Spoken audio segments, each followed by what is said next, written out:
Chapter 1057, The Second Silly Dog Among Birds, Chapter 17. Uncle Du nodded. As long as you're aware, that's good. The two had a long conversation until Yang finished half of the book, and Imo-chishin called for her to go back. Yang stretched lazily and yawned. Are we going back now? Imo-chishin reached out his hand toward Yang. Yang, out of habit, placed the book upside down on the desk and her right hand on top of Imo-chishin's. Uncle Du saw them out. Imo-chishin got into the driver's seat. Uncle Du, you should head back soon, it gets cold at night. Uncle Du nodded. Drive slowly on your way. Don't worry. It was at this moment that Yang suddenly remembered something and turned her head. Oh, Uncle Du, we brought some steamed buns and lotus root balls from home. I left them on the table in the tea room. The tea room is warm, it would be best to put them in the fridge when you get back. Okay, Uncle Du nodded. Then we'll head off first, Yang waved at him. Uncle Du also turned to walk back into the house. Watching his desolate figure, Yang sighed softly. What do you think keeps Uncle Du from settling down? It's so lonely like this. Perhaps having experienced similar loneliness in a past life, Yang now feared loneliness the most. Especially waking up alone in bed to find not a single person to talk to, it was terrifying. Imo-chishin, holding the steering wheel with both hands, said, to each their own. We may think Uncle Du is very lonely, but that's not necessarily true. Yang nodded. That's true. If he really wanted to settle down, he wouldn't have married two beautiful wives just for show. After speaking, Yang added, oh, why do Uncle Du and Sister Jiao Jiao both call you Peiji? In fact, Yang had wanted to ask this question for a long time but never found the opportunity. Peiji answered, Peiji is my courtesy name. Courtesy name? Yang hesitated, then continued, like the poet immortal Li Bai, whose courtesy name was Tai Bai?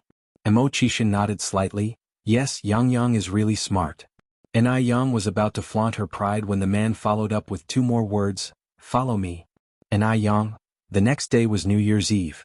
Last year's New Year's Eve was before Tsuehua and the elderly Master Zheng and Madame Zheng had acknowledged each other, so this year was their first reunion New Year.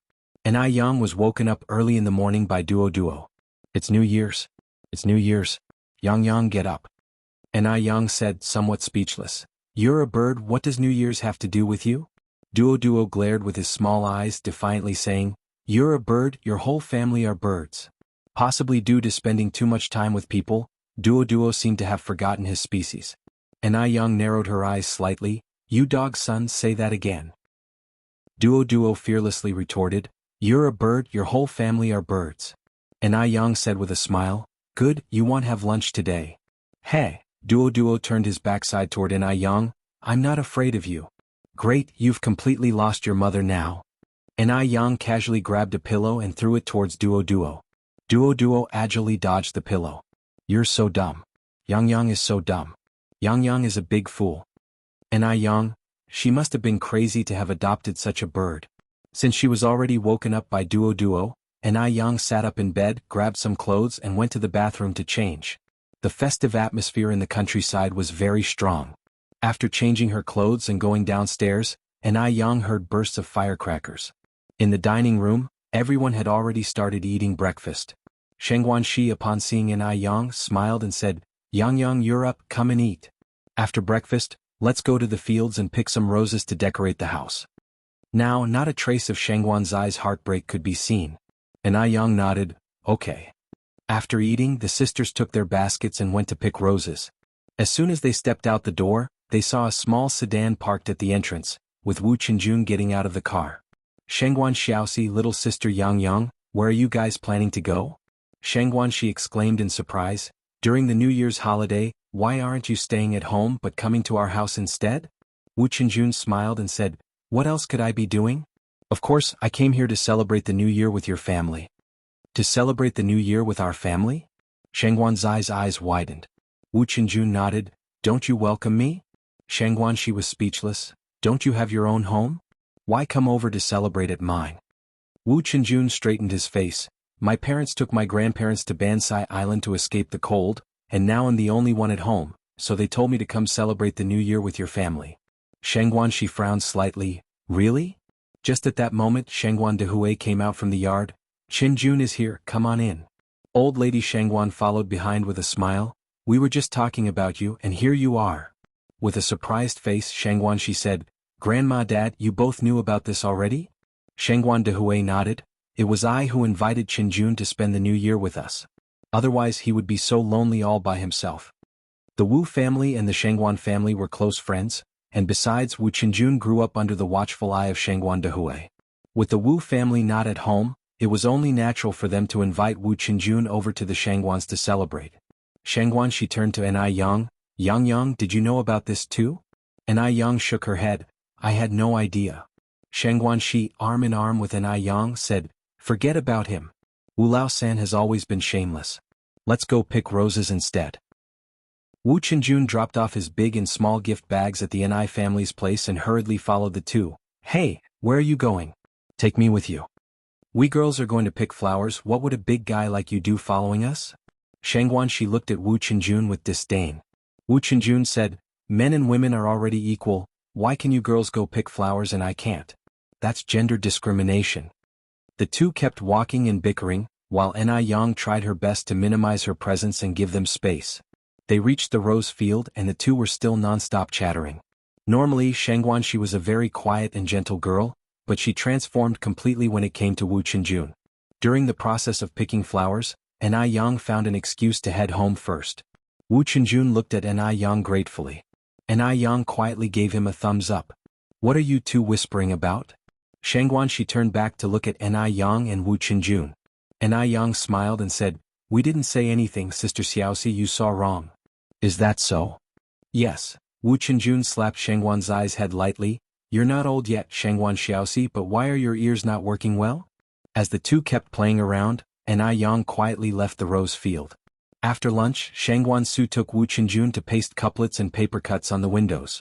The Enai family had many doors and windows, so pasting couplets was a major undertaking. And since their neighbor Enai Qingui had gone to his daughter's house to celebrate the new year, they also had to paste couplets for his house. Enai Yang and Shengguan, she took the couplets to Zhao Shuyu's home. On one hand, they were helping the elderly with their spring festival decorations, and on the other hand, they were also fetching Zhao Shuyue to celebrate the new year with them at the Enai family's place. Shengguan, she adored Zhao Shuyu's orange cat, Depang, and didn't forget to hold it in her arms while putting up couplets. Zhao Shuyue watched everything in front of her, suddenly feeling her eyes moisten. There's a saying, on every joyous occasion one longs for their kin even more, and what's more during the new year? Thankfully Enai Yang still remembered her, the old widow. After finishing with the couplets, Shengguan Shi holding Depang and Enai Yang supporting Zhao Shuyue, all headed towards the Enai family's place. If Shengguan Shi and Wu Qinjun were a pair of bickering buddies, then Depang and Duo were another. Duo liked to tease Depang when there was nothing else to do. For example, nipping at Depang's fur when he wasn't looking, and afterwards smugly saying, "Ha ha, silly cat. Silly cat." What's more, Duo didn't just bully Depang alone, it also brought other little friends to gang up on Depang. Although Depang was agile, he was no match for Duo. He would meow furiously as if he wished to throttle Duo. Don't be mad, Depang, and Yang reached out and picked up Depang. One of these days, we'll butcher that little dog and make stewed soup out of him. Duo said, murder is a crime. And Yang corrected, you're a bird. I'm your dog's son. Duo said. And Yang, Shengguan, she couldn't help but laugh on the side. This Duo is almost too clever for its own good. If you find any errors, ads pop up, ads redirect, broken links, non-standard content, etc. Please let us know reports so we can fix it as soon as possible. Chapter 1058, New Year's ruthlessly torturing the scumbag 18th update. In the evening, the villagers began to worship heaven and earth, burn paper money and arrange offerings. The sky filled with the sounds of firecrackers, and Wu Qinjun instinctively covered Shengguan's ears. To his surprise, Shengguan she did not refuse. Wu Qinjun covered Shengguan's ears even tighter, a slight curve forming on his lips, truly wishing he could hold on forever like this. Of course, the highlight of New Year's Eve was the reunion dinner and the fireworks. This year, it was the first time for the elderly Mr. Zheng and Mrs. Zheng to spend the festival with the younger generation, and their red envelopes were not small, a thick stack when brought out. All the youngsters, including Wu Qinjun, received the same amount of money, without any favoritism or discrimination. After dinner they went outside to set off fireworks. This was Shengguan's first time spending New Year in the countryside, and it was an incredible feeling. The festive atmosphere in the countryside was very strong, quite different from the city. Like every year, Gooden led a bunch of kids to the Ni family to watch the fireworks. Ni Yang had prepared lots of sparklers and distributed several to each child. Shengguanshi reached out to Ni Yang. Yang, I want some too. Then I want some too, Wu Qinjun followed, stretching out his hand. Holding the sparklers, the two of them ran around and played with a group of kids, the rising smoke blurring everyone's smiling faces. Ni Yang stood aside looking at this scene, her lips curling up into a smile. Yang. Despite the surrounding laughter, Ni Yang still heard that deep voice. Ni Yang turned her head slightly. She saw a tall figure approaching from the darkness, the burning sparkler in his hand illuminating his chiseled features, with the lights of countless homes becoming the background. Brother Imo, Ni Yang said, somewhat surprised to see Imo Qishan. Yang, Happy New Year. Ni Yang hugged Imo Qishan tightly. Happy New Year. After the fireworks, everyone gathered again around the fire. Gooden brought over some sweet potatoes from home, and everyone chatted while eating the steaming baked sweet potatoes. Imo Qishan had also prepared New Year's money for each child and quietly handed out the red envelopes to all the kids. Then he stealthily pulled an extra-large red envelope from his pocket and slipped it into Ni Yang's hand. Yang, this is for you. Ni Yang was somewhat surprised. I get one too? Of course. Yours is the most unique and the biggest. Thank you, Brother Imo. Ni Yang earnestly tucked the red envelope into her pocket. I want one too. I want one too. Duo circled above their heads. Happy New Year. Give me a red envelope. Imo Qishan took out another red envelope and handed it to Duo. Duo was thrilled, hurriedly saying, Thank you, boss. Thank you, boss. And then flew away with the red envelope. Shengguansu looked at Shengguanshi and Wu Qinjun, then at Ni Yang and Imo Qishan, and finally at himself, suddenly feeling a love-struck blow of 10,000 points. It seemed it was time for him to find a girlfriend too. Otherwise life was just unbearable. On the first day of the new year, Ni Yang as usual went hiking with Imo Qishan. They also burnt incense at Niuwang Temple. In Beijing there is a custom that one should not go out on the second day of the first lunar month, so on the third day, Ni Yang and Imo Qishan went to pay a New Year visit to the Wang family. Since the Lantern Festival, Wu Yinyun had been waiting at the door every day, waiting for Ni Yang and others to come and pay a visit. She knew that someone from the Ni family would definitely come, because they still wanted to seek her forgiveness. When they arrived, she planned to harshly humiliate them, especially Ni Yang. How dare they come to pay a visit after throwing her away as a child? Ridiculous. But she waited for 3 days and no one from the Ni family came. Now Wu Yinyun panicked. Did they really not want her anymore? Had they truly given up on her? But what right did they have to give her up? They had abandoned her once before when they were children. Were they going to do it again? Wu Yinyun bit her teeth tightly, her face full of resentment. In the evening, the Wu family parents returned with Wu Dalong, Wu Erlong, and Wu Xiaolong. Whose house did you go to today? The Wu family were outsiders in Beijing and had few relatives, but today her parents and 3 brothers were not home. Wu Dalong said, Big sister, you won't be happy if I tell you. Did you go to Ni Yang's house? Wu Yinyun asked. Wu Dalong was about to speak when Wu Erlong tiptoed and covered Wu Dalong's mouth. A sneer appeared at the corners of Wu Yanyun's mouth. She wasn't a fool. Why didn't you tell me about going to Ni Yang's house? What? Wu Erlong sighed. Big sister, we didn't mean to keep it from you on purpose. We were afraid you'd get angry. Considering the current situation, if they had told Wu Yinyun, she would probably make a scene again. Who wants to be scolded and pointed at during the New Year's celebration? It would be like asking for trouble. So the parents of the Wu family didn't tell Wu Yinyun. Is it because I'm not your real sister that you hide things from me? Wu Yinyun, her eyes slightly red, questioned Wu Dalong and Wu Erlong. Wu Dalong and Wu Erlong were startled. It's not like that, big sister, it's not. Wu Yinyun picked up a cup and threw it on the floor. Do you even consider me a member of this family anymore? The glass cup shattered to pieces and the Wu couple who were bathing Wu Xiaolong in the bathroom came out, asking with bewilderment, What's going on? Wu Yinyun looked at the Wu couple.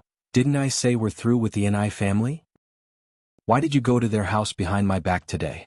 Just because I'm not your biological child, you can disregard my feelings like that? Is that it? Wu Yinyun felt too miserable. She couldn't understand why her family would make her suffer like this during the New Year's celebration. What? Yin Erju explained, It's not like that, Xiaoyan, we didn't mean to hide it from you on purpose. Intentionally. You did it on purpose. Wu Yinyun cried and ran into her room, slamming the door shut. Bang. Wu Dalong and Wu Erlong jumped in fright. Wu Jinshu sighed, this child's temper is really getting bigger and bigger. Lately Wu Yinyun hadn't spared them from her outbursts. Having heard her cold-hearted words so many times, the Wu couple had grown accustomed to them. At this point they felt powerless about Wu Yinyun. They couldn't beat or scold her. Even if they said one harsh word, Wu Yinyun would take it as a slight because she wasn't their biological child. Yen Erju helplessly shook her head. Let it go, she's already 18 this year. Speaking to her won't help and she'll just get angry if we say too much. What a hassle it is during the new year. Before long it was the 8th day of the first lunar month. The 8th day is considered an auspicious day, so many organizations and factories choose to start work on this day. Meanwhile, ever since Zuoling was laid off, he hadn't found a suitable job. At this time, Qin Leibao's father stepped forward and offered to help Zuoling get a job in his factory, but there was a condition. Zuoling must marry Qin Leibao. Naturally, Zuoling was unwilling. Who would want to marry a pigsy walking through the door? It wasn't until after the Lantern Festival that Zuoling, still jobless and swayed by the lure of wealth, finally nodded in agreement to marry Qin Leibao. Seeing their son finally come to his senses, Zuoling's parents were overjoyed and immediately started preparing for the wedding. Both sets of parents agreed on a wedding date set for the 21st of the first lunar month. Zuoling's parents thought they could finally look forward to a happy life filled with children and grandchildren, but to their surprise, on the 3rd day after the wedding, Qin Leibao changed completely. She not only ordered Zuoling's parents around but also turned Zuoling into a live-in son-in-law. She openly declared her intention to have Zuoling continue the Chen family lineage. Zuoling's parents were taken aback. They didn't dare say much, knowing Zuoling's livelihood was still in their hands. Qin Leibao's personality had changed too. How much she used to love Zuoling, whatever he wanted she would give. And now she would slap Zuoling at the slightest provocation, and if Zuoling dared talk about divorce, another slap would follow until he submitted. And unfortunately, Zuoling was no match for Qin Leibao. Moreover, when Qin Leibao lost her temper, she wouldn't spare even Zuoling's parents. Zuoling's parents pitied their son, not knowing how many times they had secretly cried behind his back. The new year passed and it was also time for the schools to start the new term. On the first day of school, Ni Yang naturally had to report to the campus. There were speeches and exams at the start of the school year, so Ni Yang had to stay in the dormitory for a few days. Li Huilan and Zhang Qiuying had already arrived in the dormitory. With the new year came a new spirit, and both of them seemed much more energetic. Yang, my dear, you're finally here. I've missed you to death. Zhang Qiuying hugged Ni Yang excitedly. If you find any errors, ads pop up, ads redirect, broken links, non-standard content, etc., please let us know reports so we can fix it as soon as possible. Chapter 1059, Yang Yang's Tricks, Actively Pleasing, 19th Update. Ni Yang smiled and said, Do you miss me that much? Miss you? Of course I miss you. I even dream about you. Zhang Qiuying flattered endlessly, then turned to Li Huilan. Huilan, do you miss me and Yang Yang? Li Huilan answered somewhat shyly, I do miss you too. Oh, I've brought our local specialty for you, the aromatic pig ham. As she spoke, Li Huilan took out a piece of yellow cured ham from her parcel. Zhang Qiuying looked puzzled. We don't have a pot in our dorm and you brought such a big piece of meat. How are we supposed to eat it? Li Huilan pulled out a knife and cut a piece of ham for Zhang Qiuying. This is eaten raw, try it. Raw meat? Zhang Qiuying frowned slightly, she really dared not eat it. In their hometown, there was a saying that eating raw pork could cause mad pig disease. Zhang Qiuying waved her hands repeatedly. Huilan, stop joking. How can you eat raw meat? Aren't you afraid of getting mad pig disease? Li Huilan smiled and said, Mad pig disease? No way. Everyone eats it like this back home. Upon finishing her sentence, Li Huilan cut another piece of pork and handed it to Ni Yang. Yang, you try. Ni Yang accepted the slice of ham with a smile.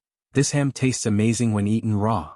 Aromatic pig ham is considered a luxury food in later years, with prices soaring into 5 digits per pound.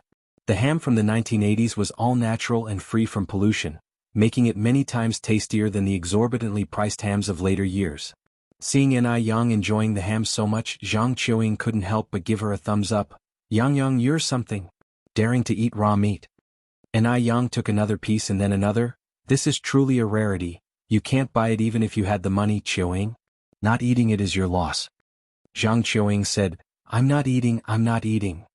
After eating 3 slices of ham, Yang sighed, if only we had a glass of wine to go with it. It was already 1986 and everyone would be raving about the 87 Lafite wine next year, so Yang planned to buy a batch to store. Zhang Qiuying laughed, Yang, you really know how to enjoy life. Life is all about food and drink, Yang spoke lightly. Li Huilan looked up at Zhang Qiuying, Qiuying, are you really not going to eat this ham? Not eating, Zhang Qiuying shook her head like a drum. Yang shook her head, some people just don't appreciate good food. Li Huilan picked up the ham and placed it on Yang's desk. Since Huilan can't enjoy this, Yang, he'll give this piece of ham to you. Take it home and let your family try it. Yang was taken aback by Li Huilan's generosity. All for me? Huilan, aren't you going to eat it yourself? Li Huilan said nonchalantly, I've been eating it since I was a child and I'm tired of it. Just take it and don't be polite. Although the 1980s was a difficult time, there were still wealthy areas. Li Huilan, although born in a rural area, didn't have it as hard as one might think. There was no shortage of meat. However, a large piece of meat like this was still considered very precious for a rural household. But precious as it was, it couldn't compare to the value of friendship. Li Huilan held these 2 roommates in high regard and was willing to share the best with them. And Yang was never stingy with them either. Huilan, then I want stand on ceremony.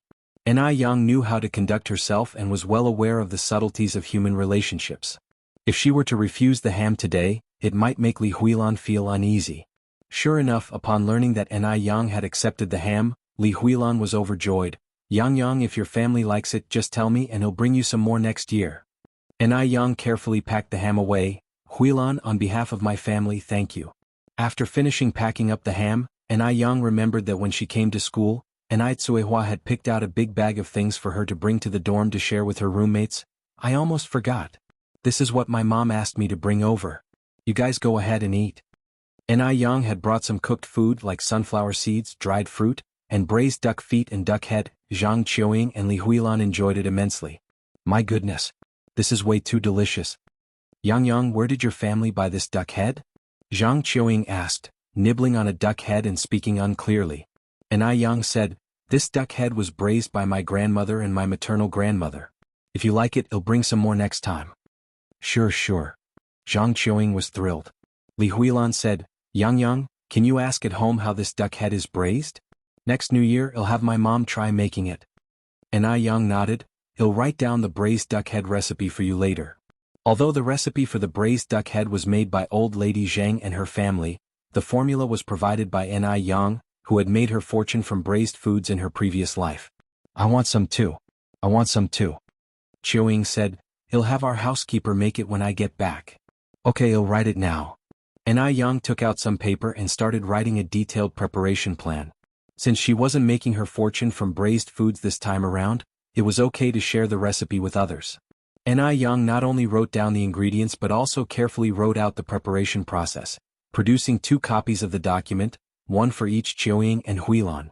Holding the recipe, Qiuying exclaimed, Yang, your handwriting is absolutely amazing. To be able to write beautiful characters, Qiuying had practiced painstakingly for 7 or 8 years. She considered her own handwriting quite beautiful, but in front of Yang, it seemed child's play. Yang's face was as beautiful as her handwriting. Truly the handwriting reflected the person. Yang smiled and said, I've practiced for many years. Qiuying continued, Yang, not only are you beautiful but your academic performance is also outstanding, and your handwriting is beautiful too. How are the rest of us supposed to live? In Qiuying's mind, Yang was an all-capable being. Huilan agreed, Yang, you're even more beautiful than the village belle back home, but our village belle is quite silly, she doesn't even recognize Arabic numerals. In Huilan's view, generally, the less attractive people were not very dumb, and the beautiful ones were not very smart. It wasn't until she met Yang that she realized how wrong she had been. Just then, as if suddenly remembering something, Qiuying said, Oh, right Yang, my ice-smooth jade skin is almost finished, could you help me get another set? Sure, Yang nodded. Thank you so much, Yang. Qiuying continued, also Yang, my mom really likes ice-smooth jade skin too. Could you get an extra set for me? I'll send it back home for her to use. Sure, no problem, Yang made an okay gesture. I really love you so much, Yang. The effects of ice-smooth jade skin were truly incredible, so much so that after the winter holidays ended, Qiuying had wanted to buy a set at the store herself, but she was in for a shock. The products were in extremely high demand. They were sold out and unavailable. Yang smiled and said, "You're welcome." Qiuying then asked, "Yang, do you know someone from the ice-smooth jade skin internal team?" Yang nodded, "Yes." When Wang Lisha walked in pulling her suitcase, she happened to hear this part. Her eyes lit up. Ever since she started using the basic ice-smooth jade skin, her skin had become incredibly smooth, as if she had put on a new layer. She too wanted to try a limited edition set. As Yang was in the dorm today, she saw it as an opportunity to make peace and then ask Yang to help her get a box. With this in mind, Wang Lisha's face broke into a smile as she carried her luggage into the dorm. "Oh. Yang, everyone's already here. I thought I'd be the first one." Yang looked at her, somewhat surprised. Wang Lisha had changed quite a bit over the winter break. She remembered how at the beginning of last year Wang Lisha used to look down on the three of them. Since Wang Lisha had greeted her first, Yang naturally wouldn't ignore her. "We just arrived too, and since my home is in Beijing, it was quite convenient for me to come." Huilan and Qiuying were used to it, as Wang Lisha's attitude towards them had gradually improved since the second half of last year, even sharing snacks with them proactively. After arranging her luggage, Wang Lisha took out 3 packages of local products from her hometown to share with Yang and the others. "This is a specialty from my hometown. I hope you won't mind it." Wang Lisha's home was in Hang City, and the specialty was silk. The packets contained real silk scarves. Holding the silk scarf that Wang Lisha had gifted her, Yang felt almost as if she were floating on air. She felt like she was dreaming. Just then Wang Lisha continued, "Yang, I just heard you say that you know someone from the ice-smooth jade skin internal team, right?" Yang nodded, "Yes." Wang Lisha grabbed Yang's hand. "Yang, I was wrong before and I know it. I've apologized to Huilan too. Let's make peace from now on. Could you also help me get a box of the limited edition ice-smooth jade skin? If you find any errors, ads pop up, ads redirect, broken links, non-standard content, etc. please let us know reports so we can fix it as soon as possible." Chapter 1060. Little Ancestor, 20 more updates. Although it really hurt to slap her own face, Wang Lisha really loved the jade-like skin from the skincare products. Yang looked at Wang Lisha and finally understood why she had suddenly changed her attitude. It was good to have desires. She was most afraid of Wang Lisha having none. Being able to win over someone's heart with just a box of skincare products was indeed a great deal. After all, the more people, the easier to handle things. Moreover, Wang Lisha wasn't really bad, just a bit spoiled due to her wealthy background. Besides, they were dorm mates. Having a harmonious relationship was better than being in a continual standoff. Yang didn't like the latter. Yang said with a smile, "Sure." "Really?" Wang Lisha looked at Yang incredulously, excited to the point of madness. Yang nodded, "Really?" Yang, "Thank you. Thank you." Wang Lisha hugged Yang excitedly. She was so happy. Because she hadn't expected Yang to forgive her so easily, she had even prepared herself for Yang to make fun of her thoroughly, especially since she hadn't shown any kindness to Yang back then and even mocked that jade-like skin products would ruin one's face. Looking back now, it was really inappropriate. She had misjudged Yang, whose generosity truly impressed her. Yang said lightly, "You're welcome." The next day, Yang brought 3 sets of the jade-like skin products to the dorm. 2 sets for Zhang Qiuying and 1 set for Wang Lisha. Wang Lisha took the jade-like skin products with both hands, excitedly exclaiming, "Oh my! I finally got the limited edition." Additionally, Yang gave Li Huilan a big bottle of moisturizing cream. Li Huilan was embarrassed to accept it. Yang said with a smile, "Huilan, if you don't accept this, you're making me feel like an outsider. Otherwise, I should take that big ham I brought back home." Li Huilan then accepted the cream. Today was Sunday, and Wu Qinjun and Shang Guanxi had arranged to go watch a movie together. Early in the morning he drove over to pick up Shang Guanxi. Yang quietly asked Wu Qinjun how things were progressing between him and Shang Guanxi. Wu Qinjun blushed and said, "I can't really tell, but your sister is quite oblivious. I've hinted so many times, yet she is still indifferent." Speaking of this issue, Wu Qinjun was also frustrated because he wanted to win his beauty sooner rather than later. Yang then said, "Hints won't work. Sister Xiaoxi is a very romantic person. You need to prepare a surprise for her, something ceremonial too." Why did Zuoling manage to win Shangguanzai's heart before? It was because Zuoling was creative, ceremonial, and knew how to sweet-talk. Wu Qinjun trying to win Shangguanxi through hints. Compared to Zuoling, Wu Qinjun was too straightforward. He had a kind of steel-like straightforwardness. One day during the new year, Ni Yang whimsically did a popular futuristic makeup look for Shangguanxi. When Wu Qinjun saw Shangguanxi, he blurted out, "You didn't clean the sleep out of your eyes properly." That day Shangguanxi almost beat Wu Qinjun up. "Are you sure a surprise will work?" Wu Qinjun asked uncertainly. "Sure," Ni Yang nodded. "What kind of surprise should I prepare then?" Wu Qinjun continued.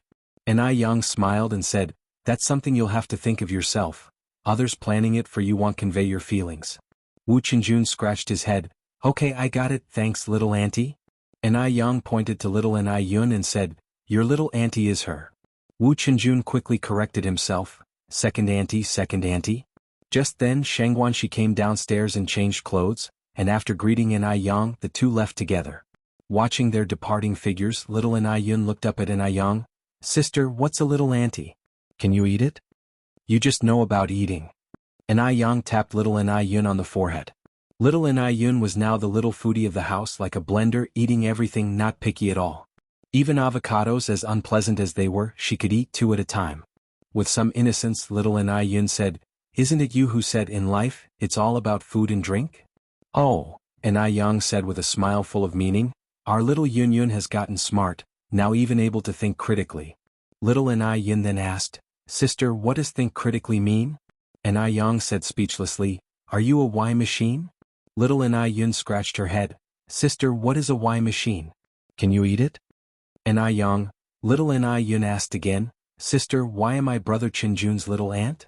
Ni Yang put her index finger to her lips and made a silence gesture. "Shush, keep your voice down. Don't let Sister Xiaoxi hear this." Little Ni Yun tilted her head. "Why can't we tell Sister Xiaoxi?" Ni Yang whispered, "Because this is a secret between the 3 of us." "Oh." Little Ni Yun nodded, not quite understanding, and covered her mouth with her hands, whispering, "Okay, I got it, sister. It's a secret I won't tell Sister Xiaoxi." Just then Duo flew onto little Ni Yun's shoulder and, mimicking her earlier manner, tilted his head and asked, "Sister, what is a little ant?" Ni Yang looked at Duo with a smile. "Duo, do you want to know what fried bird means?" Duo flapped his wings proudly. "Oh, I'm so scared." Ni Yang grabbed Duo, half squinting her eyes. "Are you scared now?" Duo flapped desperately. "Help! Help! Silly cat, help! Someone's going to kill the bird." Just as she spoke, Depang charged over from afar, constantly meowing at Ni Yang, and scratching at her legs as if to say, if Ni Yang didn't let Duo go today, it would cling to her forever. "Meow meow meow." Duo maliciously said, "Silly cat is so silly."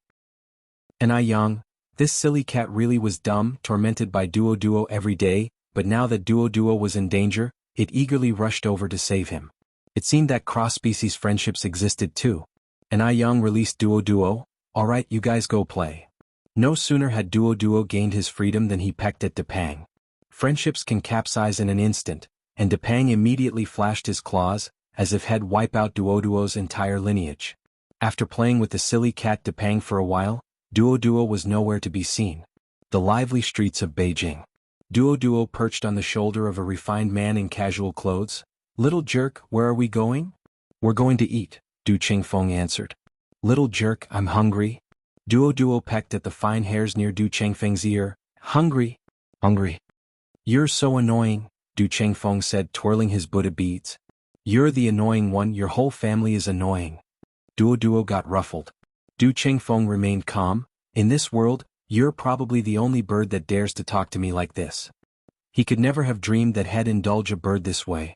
Duo cheekily said, "Because I'm your little ancestor."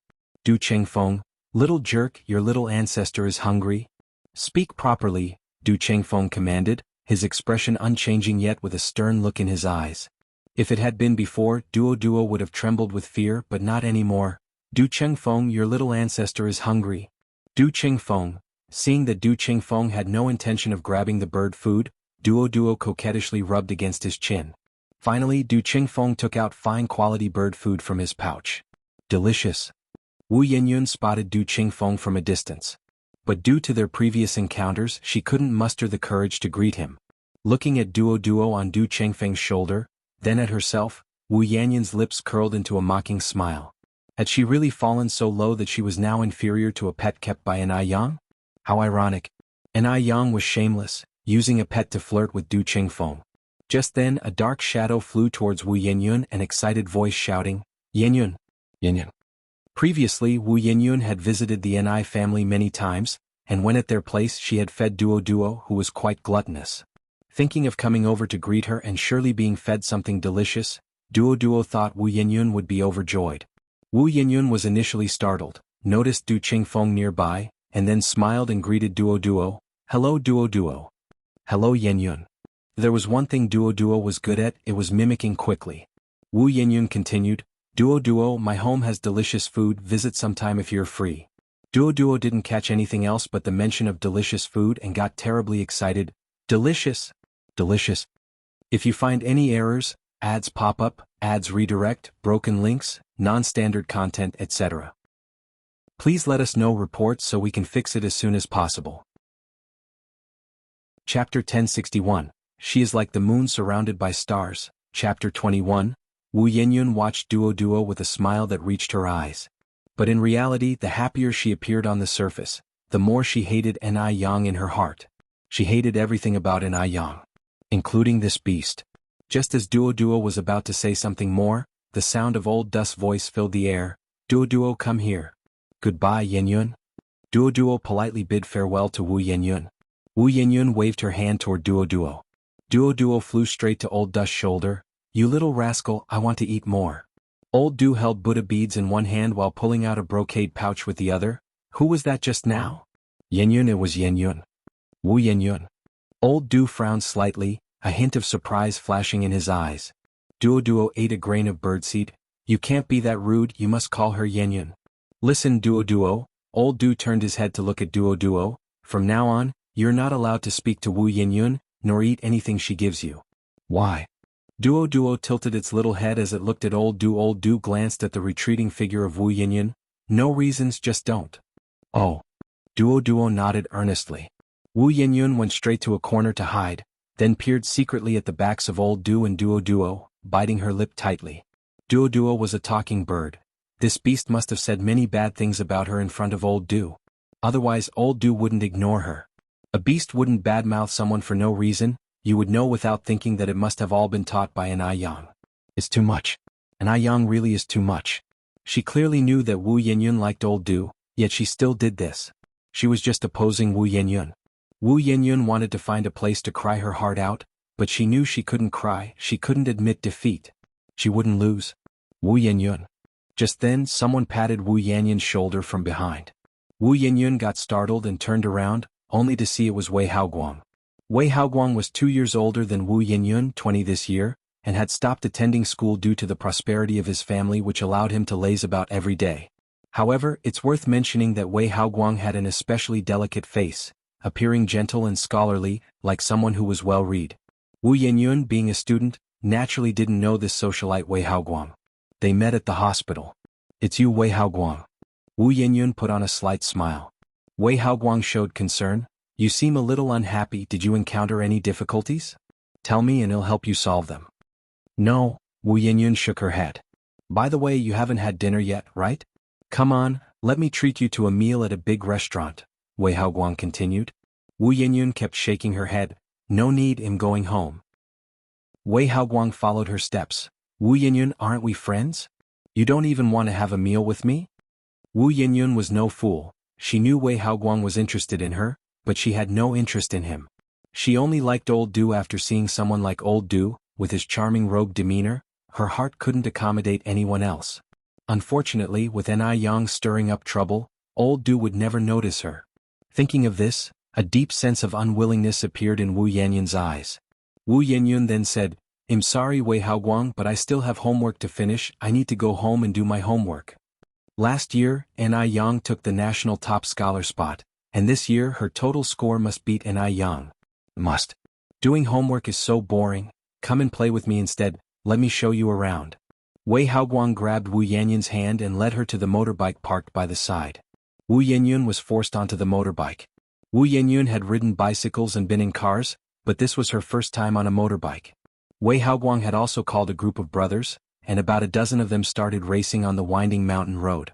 Wu Yenyun hugged Wei Haogang's waist tightly, screaming continuously, and as the adrenaline surged, her depressed mood also began to lift. Ah ah ah. Isn't it thrilling? Wei Haoguang turned his head and shouted at Wu Yenyun. Thrilling. Happy. Happy. Wu Yenyun shouted back loudly. With a beauty by his side, it was Wei Haoguang who of course won this race. The boss is awesome. The boss is mighty. Wei Haoguang took off his helmet, stopped the nonsense and pay up. Everyone immediately pulled out their money. Big bro, is this your wife? What? Wu Yenyun heard this title for the first time. It was a novel feeling and it filled her with a sense of vanity. Wei Haoguang put his arm around Wu Yenyun's. Your sister-in-law is still in school, guys. Don't scare her. Wu Yenyun bowed her head, her face blushing red. She wanted to refuse Wei Haoguang but she couldn't. Which school are you from, sister-in-law? How old are you this year, sister-in-law? Wei Haoguang answered each question for Wu Yenyun. Your sister-in-law is 18 years old and currently studying at City 3rd Middle School. Sister-in-law, I know some people from City 3rd Middle. If anyone dares to bully you, just drop my name, Li Daki. Sister-in-law, with us brothers around, you can walk sideways through City 3rd Middle. With everyone calling her sister-in-law, they began to tease her. Wu Yenyun was very clear that she did not like Wei Haoguang, but she enjoyed the feeling of being protected and exalted. Just like Enai Yang. Didn't Enai Yang also have a crowd of people surrounding her? They all said it, her current life was thanks to Enai Yang. But now, without Enai Yang, isn't she still living a carefree life? What's so great about Enai Yang? In the future she would live even better than Enai Yang. After the motorcycle ride, someone suggested they go get a drink. Wei Haoguang was in a good mood today. Everyone enjoy your food and drinks to the fullest. The treat is on me today. Everyone immediately cheered. Big bro is mighty. Sister-in-law is mighty. Wu Yenyun liked the feeling of being surrounded, but she still had a clear mind. Faced with the glasses of alcohol handed to her, she declined them all. Sorry, I don't drink alcohol. She was still a student, she couldn't drink. Wei Haoguang said with a smile, your sister-in-law can't drink, so I'll drink on her behalf. With all the commotion it got late. When Wei Haoguang dropped Wu Yenyun at the Wu family's home, it was already past 8 o'clock. As soon as Wu Yenyun entered the house, Yan Erju said, Yenyun, you're finally back. If you hadn't come back, your dad and I were going to call the police. Wu Jinshu said, Yenyun, where have you been? You made your mom and me worry so long. Worry? Did they genuinely worry about a daughter who had no blood relation to them? They can secretly meet with Enai Yang, but she's not allowed to go out and have fun? Is that fair? Wu Yenyun put away the sarcastic look in her eyes. I was studying at a classmate's house. This will happen often in the future, so mom and dad, you don't need to worry about me. Hearing this, Yan Erju and Wu Jinshu sighed in relief. Xiaoyan, although studying is important, safety is more so. It's already 8 o'clock and it's not safe for a girl to be out. By the way, where does your classmate live? In the future, let your dad take you there. Wu Jinshu nodded. Right, your mother is right. Did they truly worry about her safety? Or were they just looking for an excuse to keep an eye on her? So, she didn't even have this much freedom? Wu Yenyun continued, no need, my classmate has a bicycle. She just rode me back on her bike, it's very safe. What is your classmate's name? Yan Erju asked with some concern. Suddenly Wu Yenyun felt a wave of irritation. They had to control everything. Everything. At the Enai family, Enai Yang did whatever she wanted and nobody ever bothered her. But what about her? She was being watched by everyone. Was she a prisoner? Or in their eyes, would she never measure up to Enai Yang? Everything Enai Yang did was right. Everything she did was wrong. Suppressing her frustration, Wu Yenyun said, her name is Wang Fang, she lives on Bikrai Road. I'm going to my room to read now. Yenyun, aren't you going to eat? We've left some food for you on the table. Yan Erju continued. I've already eaten at Wang Fang's house. You child, how can you just eat at someone else's home? You're not allowed to do that in the future. Mom. Wu Yenyun turned to look at Yan Erju, cutting off her unfinished words. What? Yan Erju paused. Wu Yenyun went on, Wang Fang's family isn't as stingy as you imagine. If you find any errors, ads pop up, ads redirect, broken links, non-standard content, etc. Please let us know reports so we can fix it as soon as possible. Chapter 1062, Gradual Change, Chapter 22. Wu Yanyan's words were heavy, laced with a hint of accusation. Once she formed an opinion of someone, everything that person did was wrong. Yen Erju was stunned. She just felt it was inappropriate to always dine at her classmates' homes. She hadn't expected Wu Yanyan to be angry again. Ah. Yen Erju sighed helplessly. Back in the room, Yen Erju said to Wu Jinshu, Xiaoyun has changed. She felt she was becoming unrecognizable. Wu Jinshu also sighed, the child is grown up, she has her own thoughts now. Plus, I heard a teacher say today that children reach a certain age and enter a rebellious phase, which those educated folks call adolescence. Adolescence. Yen Erju frowned, looking puzzled.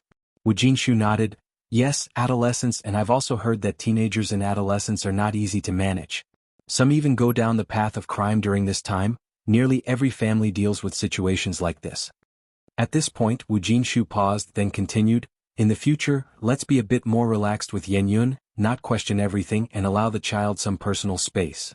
Although Wu Jinshu was not literate and had a low level of education, he was a rare good father. He could tolerate all his child's flaws. Yen Erju continued, adolescence, my foot. Where do these absurd theories come from? Why didn't I have an adolescence when I was young? Maybe you've forgotten, Wu Jinshu said. Yen Erju sighed, so when does this adolescence phase end? Wu Jinshu shook his head, I'm not quite sure about that. Yen Erju went on, but what if she's in adolescence all her life? A lifetime of adolescence? Wu Jinshu laughed, Erju, don't worry. Although I don't know when adolescence will end, it definitely won't last a lifetime. During this period, Wu Yinyun almost went riding motorcycles with Wei Haoguang every day after school and gradually learned to drink. Late returns home had become the norm. Her parents in the Wu family still believed she was studying at a classmate's house. In mid-February, Li Yao returned from Shanghai. During this time, Li Yao had already arranged the store affairs in Shanghai. This trip, she was coming to transport the ice muscle jade skin products back to Shanghai. Li Yao hired a large truck for the job directly. Seeing this truck, N.I. Yang chuckled. Sister Yao Yao, how much ice muscle jade skin are you planning to haul back? Li Yao said, beautiful, just get me the stock. However much it is, I can sell it out. Through her promotion, ice muscle jade skin had already gained high popularity among the circles of ladies and socialites. N.I. Yang laughed, I just shipped a batch to M country recently, and with the recent sales, our stock is not much now. How can this be? Li Yao frowned slightly and continued, don't you have a large factory now? Can't keep up with the demand. N.I. Yang went on, the factory won't be finished for another half month. I estimate it can only start operating at the beginning of next month. Ah. Upon hearing this, Li Yao looked at N.I. Yang with a face full of disappointment. I thought the factory had already started operating. That's not so fast, N.I. Yang continued, but Sister Yao Yao, don't be disappointed. Although we don't have a lot in stock right now, it's still enough for you to sell. How much is there? Li Yao asked. Come with me to have a look, N.I. Yang led Li Yao to the warehouse. The warehouse was filled with piles of ice muscle jade skin, all very fresh, having been produced only recently. Li Yao continued, this isn't even enough for 2 days' sales. N.I. Yang went on, limited editions are sold only at the beginning and end of the month. Including the basic ones, it should be enough for you until next month. Just hang in there for a while and it'll be fine once the factory starts. Alright, that's the only option now, Li Yao nodded. By the way, Yang, how much for these? N.I. Yang clicked on her abacus, 57,000 in total. Okay, he'll transfer it to your account from the bank when I get back. Trust the doubtful, doubt the trusted, N.I. Yang nodded, okay. Then N.I. Yang added, has Sister Jiao Jiao arrived in Beijing? She'll probably take a little while longer. After loading the goods, N.I. Yang joined Li Yao for a meal at the Fragrant Beauty restaurant. Li Yao devoured 3 desserts in one go and sighed lightly, oh my. I'm so satisfied. During my time in Shanghai, all I could think about was the delicious food from Beijing Beauty. Now I've finally had my fill. I wonder when the boss of Beijing Beauty plans to open a branch in Shanghai. When N.I. Yang had originally founded Beijing Beauty, she had never thought about turning it into a cheap chain of restaurants. She wanted Beijing Beauty to be a legacy, to become a major landmark of Beijing. It was better to have a scarcity than an excess. If Beijing Beauty could be found everywhere, it would lose its original business philosophy. Moreover, even without opening branches, the daily turnover at Beijing Beauty was still impressively high. N.I. Yang smiled and asked, Sister Yao Yao, do you really like the food from Beijing Beauty that much? Liao nodded, of course. Beijing Beauty has the most delicious food I have ever tasted. And Yang smiled and took a bite of a duck tongue. The 18th day of the second lunar month was Mo Baichuan's engagement day. Mo Baichuan was Mo Qixin's elder nephew, and Yang was Mo Qixin's girlfriend. With such an important occasion, it wouldn't be appropriate for Yang not to go. In the morning, as soon as Yang came downstairs, she saw Mo Qixin already sitting at the dining table having breakfast. Little Yun was sitting across from him. Perhaps because little Yun had known Mo Qixin since she was young, she inexplicably liked Mo Qixin very much and treated this future brother-in-law just like a real brother. Mo brother, why are you here so early? Yang asked Mo Qixin in surprise. Early? I've been waiting for you for over half an hour, Mo Qixin replied. Yang felt a bit embarrassed and touched her nose. Although Mo Qixin was usually a bit scatterbrained, he was very proper at the Ni family's house. When Yang was sleeping, he never stepped half a foot into her bedroom. Have you brushed your teeth and washed your face? Mo Qixin followed up with another question. Yang nodded. Sit here. I'll dish up some food for you. Mo Qixin rose from his chair. Watching Mo Qixin's retreating figure, Yang thought to herself that this man was far too comfortable here. This was clearly her home, yet Mo Qixin behaved as if he was in his own place. Soon, Mo Qixin returned with a bowl of white porridge and also held a boiled egg in his hand. He calmly peeled the eggshell, placed the yolk in his own bowl and gave the egg white to Yang. Yang wasn't picky with food, but she didn't like the yolk of boiled eggs. Therefore, whenever Mo Qixin was around, he would eat the yolk. If Mo Qixin wasn't there, Yang wouldn't eat the egg at all. Big sisters who are picky eaters won't grow tall. Little Yun winked at Yang playfully. Yang smilingly said, Your big sister isn't picky, it's just that your future brother-in-law loves egg yolks, so your sister gives them to him because I can't bear to eat them. Really? Yang nodded earnestly. You're so nice to your brother-in-law. You're the best big sister. Little Yun exclaimed. Yang's lips held a smile. As the conversation ended, little Yun asked, Big sister, are you happy now? Yang nodded slightly, scooped a spoonful of white porridge into her mouth and said, It's all right. Big sister, can I have some candy? At this, little Yun held up a small finger, just one piece. Yang shook her head with a smile. Nope. Why not? Little Yun began shaking Yang's arm, pouting, You're the best, big sister. That won't work, your sugar-coated bullets are useless against your sister. Little Yun turned her head to Mo Qixin. Brother-in-law? Mo Qixin turned to look at Yang. Looking at me is no use. Your sister is the boss here. I have to follow her lead. Little Yun's mouth quivered and she burst into tears with a loud wah.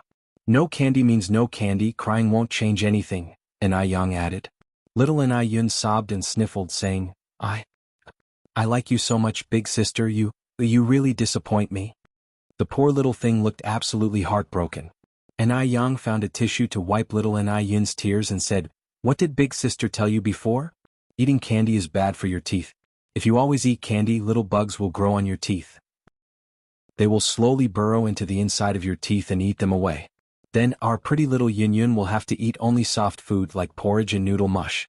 If that happens, you won't be able to eat delicious things like chicken, duck, fish or big pancakes anymore. If you find any errors, ads pop up, ads redirect, broken links, non-standard content, etc. Please let us know reports so we can fix it as soon as possible. Chapter 1063. Mo Baichuan's Engagement 23rd Update. Hearing this, little Yun covered her mouth in fear. No, I don't want little bugs to grow on my teeth. Then will you still eat candy? Yang asked. Little Yun hesitated, then asked, Did great-grandma also lose her teeth to bugs because she ate too much candy? Yes, Yang nodded seriously. So Yun, from now on you can only have one candy a week, otherwise bugs will eat your teeth. So, will you listen to your sister from now on? I will, little Yun nodded. Between candy and her teeth, little Yun wisely chose her teeth. Just then Grandpa Zheng walked in with a hoe. Yang, I thought I heard little Yun crying just now. Why was she crying? You should ask her yourself, Yang responded. Little Yun looked up at Grandpa Zheng. Grandpa, I won't eat candy anymore. Sister said that eating candy makes little bugs grow on teeth. Grandpa Zheng, who doted on little Yun, chuckled. Having one occasionally won't harm you. Little Yun held up one little finger. Sister said only one a week. Oh, our little Yun Yun is so pitiful. Grandpa Zheng exclaimed. Little Ni Yun, cunning as she was, immediately put on a sad expression following behind him. Ni Yang looked at Grandpa Zheng. Grandpa, you must not secretly give Yun Yun candy. Grandpa Zheng nodded. I want.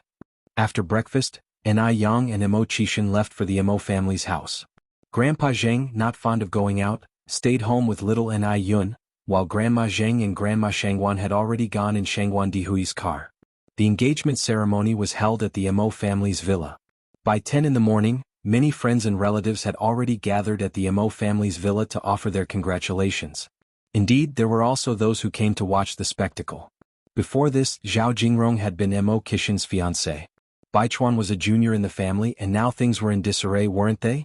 More importantly, Baichuan had previously been cheated on by Li Xianxian.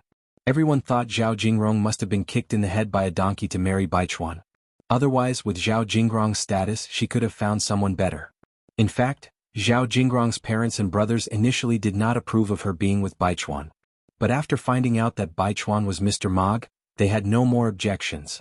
That was the famous Mr. Mog. Marrying him was like a blessing cultivated over 3 lifetimes. Now let them laugh. Once they find out Baichuan is Mr. Mog, they'll be the ones surprised. By then Zhao Jingrong would be the object of the whole city's envy. Zhao Jingrong, dressed in a red gown, and Emo Qishan stood at the entrance to greet the guests. Emo Qishan gently held onto Ni Yang as they walked over. Uncle Lu, Miss Ni, Zhao Jingrong was in a great mood today, all smiles. After all, the man standing next to her was a well-known figure. Soon she would be his fiancé, his companion. Baichuan watched the two approaching. He felt it was utterly blinding. This worthless Uncle Lu was definitely not worthy of Ni Yang. Ni Yang would never fall for such a man. Ni Yang must be truly heartbroken today, especially since he was getting engaged to Zhao Jingrong. But heartbreak was useless now. He had given Ni Yang a chance and it was she who did not seize it properly. She couldn't blame anyone else. Baichuan squinted his eyes, subtly observing every minute expression on Ni Yang's face. Ni Yang, as usual today, wore a cheongsam and a coat.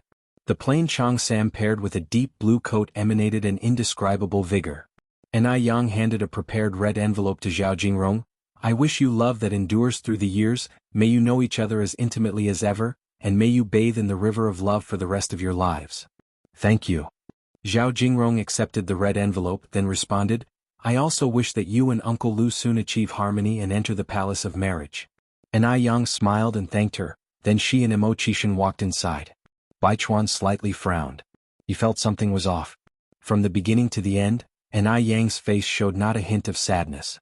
Seeing the person she loved get engaged to another woman, could she really feel nothing? Or was she suppressing her own feelings? Actually, deep inside she had already fallen apart. After all, Ni Yang was the best at acting.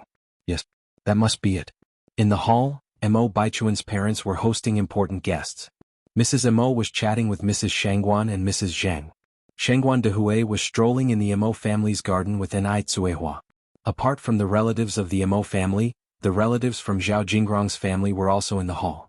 Today, Emo Baichuan and Zhao Jingrong were the protagonists, so Emo Qishan didn't need to entertain guests, so he took Ni Yang upstairs to play games, planning to come down for dinner when it was time. As Emo Baichuan made several rounds in the hall and failed to see Ni Yang, he became more convinced that Ni Yang must be feeling terrible inside. Without even thinking, he knew Ni Yang must have secretly hidden in a corner to cry. She brought this on herself. She didn't deserve any sympathy. Emo Baichuan indifferently withdrew his gaze and, urged by Zhao Jingrong, went with her to attend to Zhao family's relatives. The engagement party was very smooth. Ni Yang and Emo Qishan didn't come downstairs until it was time to eat. The Emo family was thriving, and during the meal, Song Beiqing brought a group of younger family members to toast. Ni Yang actually had a good tolerance for alcohol, but Emo Qishan wouldn't let her drink, blocking all the shots taken by the juniors. His originally pale face warmed with hints of ruddy color. His whole demeanor took on a more lively charm. Ni Yang quietly tugged at Emo Qishan's hand. Brother Emo, you've had too much. I know my limits, I won't overdo it, Emo Qishan whispered close to her ear. Actually, I can hold my liquor pretty well too, Ni Yang said. Hearing this, Emo Qishan's expression darkened slightly. Nonsense. Why should a girl be drinking at all? What about you then? My tolerance should be better than yours. In my previous life I once drank over a liter of vodka and didn't even feel dizzy. Mo Kishin's eyes deepened, the scent of alcohol warm as it evenly floated to Ni Yang's ear. Do I look like I can't handle it, Ni Yang?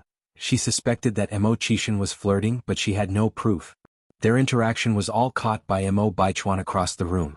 Upon seeing this scene, Mo Baichuan's face turned sour. What was Ni Yang doing? Was she doing this on purpose for him to see? Did she think he liked her that much? Then she was really overestimating herself. Mo Baichuan's face subtly changed and he reached out to put an arm around Zhao Jingrong's waist. Come, let's go and give Uncle Six and Auntie Six a toast. Okay, Zhao Jingrong nodded. The two walked over to Mo Qishan and Ni Yang. Mo Baichuan raised his glass. Uncle Six, Auntie Six, Jingrong and I would like to toast to you. Your Auntie Six doesn't drink much, he'll have her drink, he said and then downed the drink in his glass.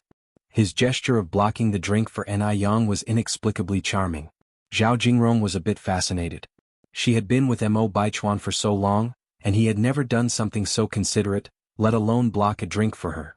Moreover, regardless of Mo Qishan looking better than Mo Baichuan, he had a royal aura that Mo Baichuan did not possess. Too bad, appearance and aura can't be eaten. Even if Mo Qishan looked good, he was nothing but a wastrel at heart. Thinking this, Zhao Jingrong felt somewhat better. She was marrying Mr. Mog, how could this wastrel Mo Qishan compare? After the toast, Mo Qishan put the glass back on the table.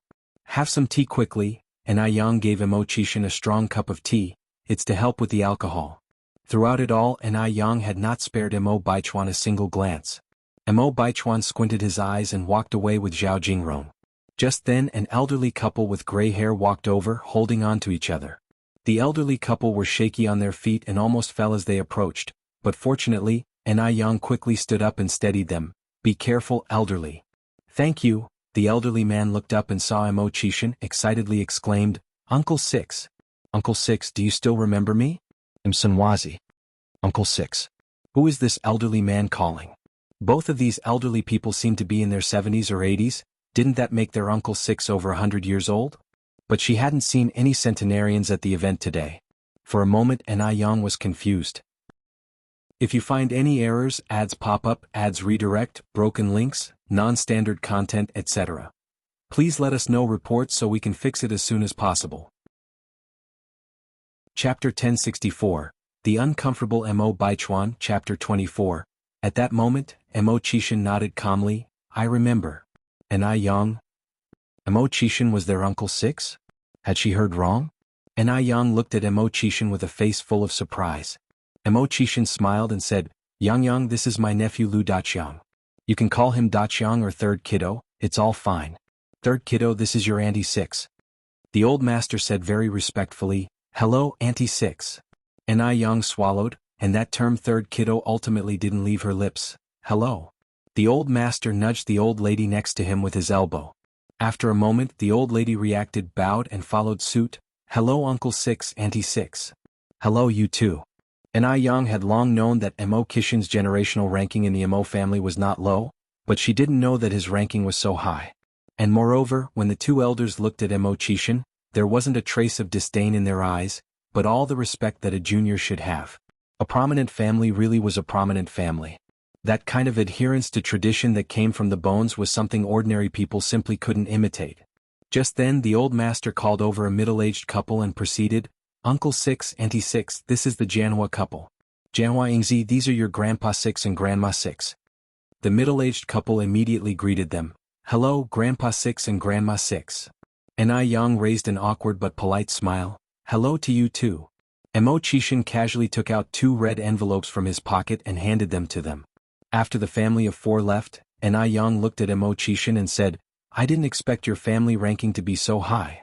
Mo Qishan, with an air of someone used to the world, said, What's so surprising about that? Some people even call me great-grandpa. It's just that they're not here today. Mo Baichuan's generational ranking in the Mo family was already high, and since Mo Qishan was the youngest, his ranking was naturally even higher. Ni Yang said, Does that mean I'm supposed to be a great-grandma now? Mo Qishan continued, What does it matter if our generational ranking is high? Wait until our daughter is born in the future and they'll all have to call her granny. Because little Ni Yun was just too cute, Mo Qishan particularly wanted a daughter. A daughter born to him and An Yang would definitely be very cute and very pretty. Cut it out. An Yang poked Emo Kishin's arm. Dream on. Emo Kishin, slightly tipsy, wrapped an arm around An Yang's shoulder. Yang, let's have a few more daughters in the future. Right now there's a family planning policy, each family can only have one child, An Yang reminded him. Then shall we immigrate to another country? Emo Kishin suggested. No. An Yang said, born a Chinese, die with the soul of a Chinese, I am firmly against changing nationality. An Yang aspired to earn a hefty sum from foreigners for the Chinese skincare industry, and to stand up for it. How could she possibly consider immigration? She was Chinese, why would she contribute to another country? That was just impossible. All right then, if you don't move, I won't move. In the future you'll call the shots in our family? Actually, Emo Kishin had no intention of immigrating either, he just said it on a whim. Big brother Emo, you've had too much to drink, he'll help you upstairs to rest. I haven't had that much. Let's go. An Yang greeted the others at the dining table and then supported Emo Kishin as they headed upstairs. Do you need any help, little auntie? Song Beiqing came over to ask. With one hand around Emo Kishin's waist and the other gripping his hand, An Yang said, thanks, but there's no need. I can manage on my own. Are you sure you can handle it? Song Beiqing expressed his doubts. Emo Kishin was nearly 190 centimeters tall. Though not fat, he was still a big man. Emo Kishin was honestly worried that An Yang wouldn't be able to carry him. An Yang laughed and said, piece of cake. Are you sure you don't need help? Dear nephew. An Yang looked up at Song Beiqing. I am sure and certain that I don't need your help. Go play over there. Go play over there? Did An Yang just treat him like a 3-year-old child? Song Beiqing scratched his head. During their conversation, An Yang had led Emo Kishin to the stairwell of the second floor. This convinced Song Beiqing. It seemed An Yang truly was capable. As Song Beiqing watched the backs of An Yang and Emo Kishin, another person was also watching. This person was Emo Baichuan. Emo Baichuan narrowed his eyes, and the expression at the bottom of his eyes didn't look good. He could no longer distinguish when An Yang was pretending and when she was not. Could it be that An Yang watched him and Zhao Jingrong's engagement without feeling a thing? Could it be that she had to wait until he and Zhao Jingrong got married before she came to steal the bride? Emo Baichuan exhaled softly. An Yang took Emo Kishin straight to the third-floor room and then made him a cup of honey water. Honey water, it sobers you up. Emo Kishin obediently took the cup and drained the honey water in one gulp. Do you want more? An Yang asked. No thanks. Just then Emo Kishin suddenly reached out, hugged An Yang and pressed her onto the sofa. Feeling his unusual behavior, An Yang pushed him. Brother Emo, you're drunk. Don't move, let me hold you for a while. Emo Kishin's tone was deep. After quite some time, Emo Kishin finally let her go, stood up and walked to the side. Brother Emo, where are you going? I'm going to the restroom, Emo Kishin answered. Do you need help? An Yang asked absent-mindedly. Upon hearing this, Emo Kishin's steps halted, and he turned to look at An Yang. The depth of his eyes seemed like a concentrated ink that had not spread. His tone was low. Are you sure? Only then did An Yang realize what she had said, and her ears blushed furiously, abandoning the cup, and she walked downstairs. I'll go check downstairs. Emo Kishin let out a light chuckle, pulled open the bathroom door, and soon there was the sound of splashing water from inside. Downstairs the guests were still in abundance. Why did you come down alone? Where is my uncle? Song Beiqing saw An Yang coming down from upstairs and asked with concern. He drank too much and is lying in bed now, An Yang said. Song Beiqing nodded. I see. Actually, since a moment ago, Song Beiqing had found it quite strange. Emo Kishin used to have a very good alcohol tolerance, so how did he get drunk after just a few drinks today? Aunt, when do you plan to get the formalities done with my uncle? Song Beiqing inquired. What formalities? An Yang hadn't quite caught on. Just then, Emo Baichuan, who happened to be holding a wine glass, overheard the conversation. Hearing An Yang's tone, it seemed that she had no intention of being together with Emo Kishin. He knew it. The reason An Yang was with Emo Kishin was all because of him. In this way, on the day of his and Zhao Jingrong's wedding, An Yang was sure to show her true colors. With this thought, Emo Baichuan's originally gloomy heart suddenly brightened. The formalities with my uncle, of course. Song Beiqing continued. When are you planning to have the wedding? An Yang smiled.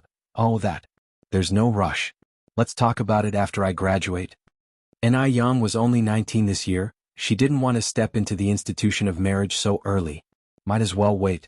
After all, men don't have to give birth, so it doesn't matter if they marry late. Song Beiqing said, but my uncle is already 29 this year. By the time you graduate, he'll be old. Ni Yang raised an eyebrow slightly. Nephew, as I recall, you're about the same age as your uncle, right? Do you have a girlfriend? When are you getting married? If you don't, I have a few pretty girls around me. Shall I introduce you to one? Hearing this, Song Beiqing felt a headache coming on. He hated being rushed into marriage the most and quickly replied, Aunt, I have other things to deal with. I'll check over there. Ni Yang chuckled. This engagement conveniently set the wedding date for Mo Baichuan and Zhao Jingrong, which was on the 18th of June on the lunar calendar, more than 4 months away. Time passed quickly, and in the blink of an eye, another half-month had gone by. During this time, Zuoling had a hard time. In just 2 months he looked like he had aged 10 years. He regretted it. He didn't want to live with Chen Liebao, who was no better than Zhu Beiji, for another day. Mom, I want to divorce Chen Liebao. What did you say? Zuo's mother was startled. I want to divorce Chen Liebao. Zuoling repeated. Zuo's mother hurriedly covered Zuoling's mouth. Lingling, you can't talk nonsense like that. Zuoling's current job was given to him by Chen Libao's father. If he divorced, where would Zuoling work? Mom, I've had enough. Zuo's mother said, actually, Liebao is not bad except for having a bit of a temper. She comes from a good family. After her parents pass away, all their property will be yours. If you find any errors, ads pop up, ads redirect, broken links, non-standard content, etc., please let us know reports so we can fix it as soon as possible.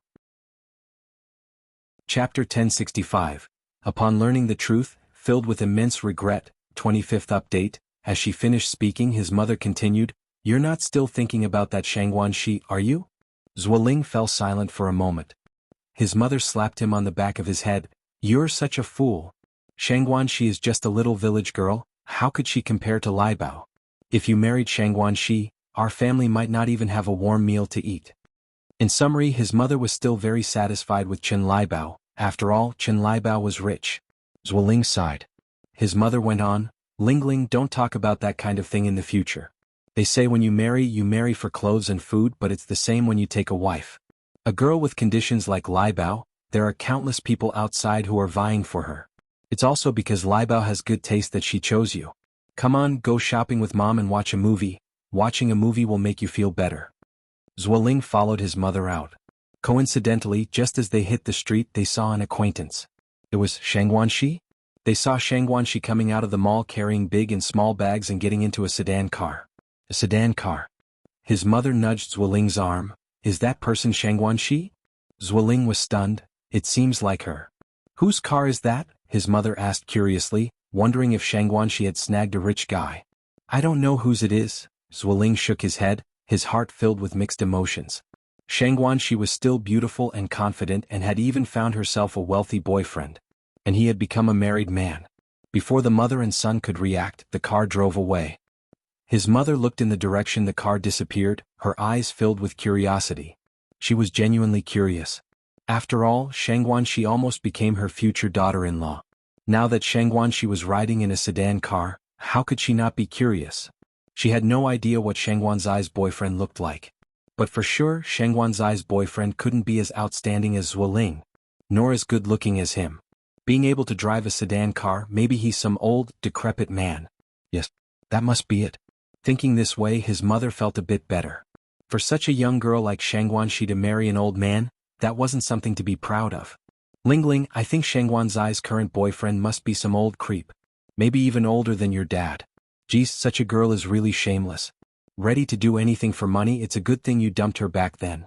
Otherwise, she would have surely cheated on you eventually. His mother blurted out what was on her mind. Zuoling was taken aback. Mom, don't talk nonsense. Nonsense? What I'm saying is based on facts. Shangguanxi should look at herself. A village girl like her, thinking she could marry into a wealthy family? Dream on. That made some sense. Shangguanxi was, after all, a country girl. How could a country girl marry into a wealthy family? Dream on. And Zuoling had seen Wu Chenjin's car before. He was certain that the car just now wasn't Wu Chenjin's. So, the driver definitely wasn't Wu Chenjun. If the driver wasn't Wu Chenjun, it was very likely, as his mother said, that Shangguanxi had found herself an old man. Though Shangguanxi went off with an old man, he had married Chen Liebao, a sow, but at least she was young. Thinking like that, Zuoling felt a lot better and walked toward the cinema with his mother. After watching the movie and stepping out of the cinema, Zuoling ran into Shangguanxi again. This time, Zuoling also saw the person driving the car clearly. The unbelievably driver was Shangguanxi herself. And sitting in the passenger seat wasn't some old man, but Shangguanxi's sister Enai Yang. It seemed that Enai Yang was teaching Shangguanxi how to drive. Why could Enai Yang drive? Where did they get the car from? Weren't the Shangguan family very poor? What was going on now? For a moment, Zuoling panicked. His mother was also surprised. Is that little girl in the passenger seat Shangguanxi's stepdaughter? If Shangguanxi really had married an old man, then it would make sense for her to have a stepdaughter about her age. Zuoling shook his head. That's Shangguanxi's sister Enai Yang. My goodness! His mother covered her mouth in astonishment. Could it be that the sedan car belonged to Shangguanxi's family? Impossible, right? What in the world was happening? It must be a mistake. His mother patted Zuoling's hand. Even though Shangguanxi was driving, it doesn't necessarily mean the car is hers. Maybe it was given to her by that old man. Source: web novel. Com updated by Novlov. Com if you find any errors, ads pop up, ads redirect, broken links, non-standard content, etc. Please let us know reports so we can fix it as soon as possible. Chapter 1066. Upon learning the truth, filled with immense regret, 25th update, _do. Really? Zuoling's feelings were extremely complicated now. Thinking back to what he had seen at the Enai family last time, he felt as if he had missed out on a gold mine. Madame Zhuo nodded. Yes. That's definitely it. Come on Lingling, let's go to the bank. We need to pay Auntie Zhou her salary tomorrow. Madame Zhuo dragged Zuoling to the bank. Just at that moment they ran into Shangguanxi leaving the bank. He was looking down and saying something to the assistant behind him, clearly a high-ranking leader. Zuoling was stunned again. Shangguanxi had mentioned that Shangguanxi worked at the bank, and Zuoling thought he was just a menial worker, but it didn't seem so now. Could a menial worker have such an air about him? What's wrong, Lingling? Madame Zhuo tugged at Zuoling's sleeve. Zuoling swallowed hard. The person walking in front is Shangguanxi's older brother, Shangguanxi. Shangguanxi's older brother? Madame Zhuo looked up. Shangguanxi also heard the noise and looked over here, then quickly averted his gaze as if the Zhuo mother and son were mere ants. Seeing this, Zuoling felt extremely upset. After all, Shangguanxi had been quite polite to him when they met the parents that night. Madame Zhuo, holding Zuoling's arm, said, if Shangguanxi's brother works at the bank, then the people there must surely know the Shangguan family's situation. Let's go and inquire. Zuoling was pulled by Madame Zhuo into the bank lobby. While withdrawing money, Madame Zhuo took the opportunity to ask, by the way, does that young man named Shangguanxi work at your bank? The teller smiled and said, Shangguanxi is our bank manager. Manager? Hearing these two words, the Zhuo mother and son were completely stunned. What's the concept of a manager? Ordinary people find it very difficult to become even clerks at a bank, and if a family has a bank manager, he must be the pride of the entire family. Not to mention a manager. Neither Madame Zhuo nor Zuoling expected Shangguanxi to be the manager. Madame Zhuo was taken aback and then said, Comrade, you must be joking with me. I know Shangguanxi. He even has a sister named Shangguanxi. If Shangguanxi really is the manager, would he still live in the countryside? The teller smiled and responded, Auntie, I'm not joking with you at all. Shangguanxi is indeed our manager, and he comes from an exceptional family background. His family's business is a century-old illustrious household in Beijing. As for why he lives in the countryside, I heard it's because the elders in his family say the rural air is better. But our manager only stays there once a week. Speaking of Shangguanxi, the teller had a lot to say. Our manager is a man with ideals and aspirations. He doesn't want to inherit the family wealth. I heard that in the future the Shangguan family's property will all be left to his sister, Shangguanxi. However, his sister is an outstanding girl too. She is currently learning at the Mingming Group to take over the family business, and it won't be long before she takes charge. Boom! It was like a clap of thunder rang in the ears of Madame Zhuo and Zuoling. They were left dizzy and disoriented. What's going on? How could this be? Who could have imagined that Shangguanxi's family background was this remarkable? Zuoling wished he could immediately throw himself into the river. He was filled with regret. He regretted not cherishing Shangguanxi properly. If he had cherished her, then all of the Shangguan family's property would be his. Madame Zhou felt even worse than Zhuo Ling. After all, the person who disagreed with Shangguanxi and Zhuo Ling getting together was her. What foolishness had she committed? She wished she could smash her head against a wall.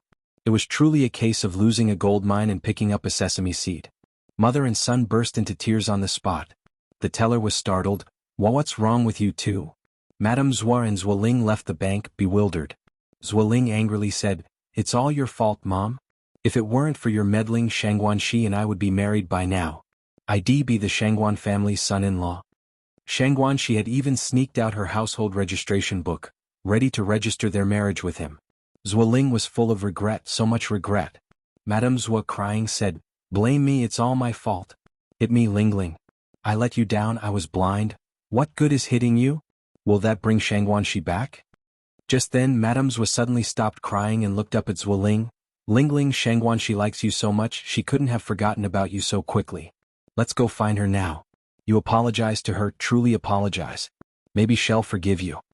If you find any errors, ads pop up, ads redirect, broken links, non-standard content, etc. Please let us know reports so we can fix it as soon as possible." Chapter 1067. Upon learning the truth, filled with immense regret, 25th update, _3. Upon hearing this, Zhuo Ling's eyes lit up. 3 years of feelings for Shangguanxi, maybe she really would forgive him? The mother and son hurried back to the spot they had been at, and luckily Shangguanxi and Yang were still there. "Xiaoxi, my good child, why are you here?" Zhuo's mother approached and tapped on the car window, looking urgently at Shangguanxi. Zhuo Ling said, "Xiaoxi, I was wrong. Please forgive me. Can we start over, please? Give me a chance, and from now on, I'll do anything you say." Shangguanxi gave them a cold glance. "Get lost." Then she floored the gas pedal and the car took off, leaving the Zhou family mother and son in a cloud of dust. Realizing there was no chance of reconciliation, the mother and son sat down on the ground and broke into loud sobs. Yang gave a thumbs up to Shangguanxi. "Sister Xiaoxi, that was impressive, your driving is getting better and better." Shangguanxi said a bit sheepishly, "I don't know what came over me just now, suddenly I drove so well." Yang continued, "By the way, was that old lady we saw earlier Zhuo Ling's mother?" Shangguanxi nodded. Yang went on, "From her looks, that old lady is no easy customer. Don't get fooled by them again." Shangguanxi said without words, Yang, do I look like a fool to you?" She wasn't stupid enough to be tricked by Zhuo Ling again. Besides, it seemed like she was starting to like someone else now. Thinking of that person, a smile touched Shangguanxi's brows. Seeing this, Yang felt relieved. Wu Yinyun had been coming home very late these days, which deeply worried Wu Jinshu, so he decided to wait for her at the community entrance. He wouldn't have known how bad it was if he hadn't waited. He was shocked. Wu Yinyun wasn't coming back with a female classmate but was being dropped off by a young man on a motorbike. Seeing this, Wu Jinshu was furious and he reached out to stop the motorbike. "Yinyun, get off now." Wu Yinyun, who was in the back seat, was startled. "Dad, come here." Wu Yinyun hesitated, then walked behind Wu Jinshu. Wu Jinshu pointed at Wei Haoguang, the motorbike rider, and said, "Young man, our Yinyun is a good girl, she needs to study hard. Please don't come looking for her again. Otherwise, I'll hit you every time I see you." Wei Haoguang was also scared, and he took off on his motorbike, making a U-turn to flee. Wu Yinyun frowned and said, "Dad, what were you just saying? Wei Haoguang is just a friend. How am I supposed to face my friends after what you just did?" "Yinyun," Wu Jinshu said, "you are still a student. As a student you should behave like one. What does it look like, hanging out with these kinds of dubious people all the time? I forbid you to associate with them from now on. And another thing, tell me the truth. Have you not been going to your classmates' houses to study recently? Have you been hanging out with these people all this time? It's none of your business. You have no right to interfere with who I am friends with." Wu Yinyun turned and stormed off. Wu Jinshu sighed and followed behind her. Once home, Yen Erju noticed the father and daughter both looked upset, so she asked what was wrong. Wu Jinshu looked at Wu Yinyun. "You ask her." Wu Yinyun snorted and walked to her room, backpack slung over her shoulder.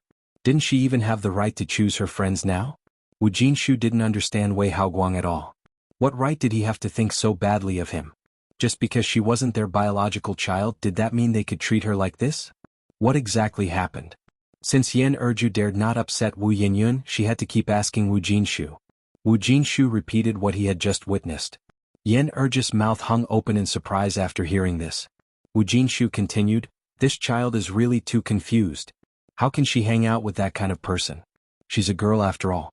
What if she gets taken advantage of? And when I tell her, she actually gets unhappy. She's really become uncontrollable." Yan Erju sighed.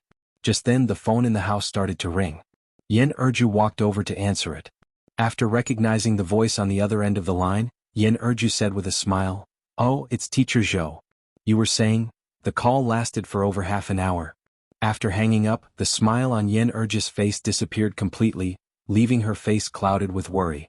Teacher Zhou was Wu Yanyan's homeroom teacher. She said that Wu Yanyan's grades had recently plummeted severely, falling from second in the class all the way down to near the bottom. What did being near the bottom mean? It meant that Wu Yanyan might not even get into a community college.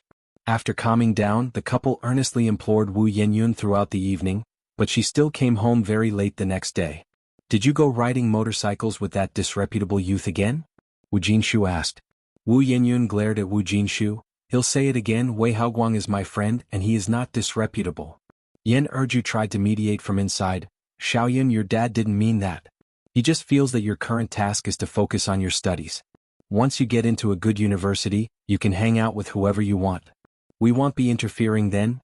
Yan Erju hadn't finished her sentence when Wu Yanyan interrupted her. "I don't need you to intervene even now."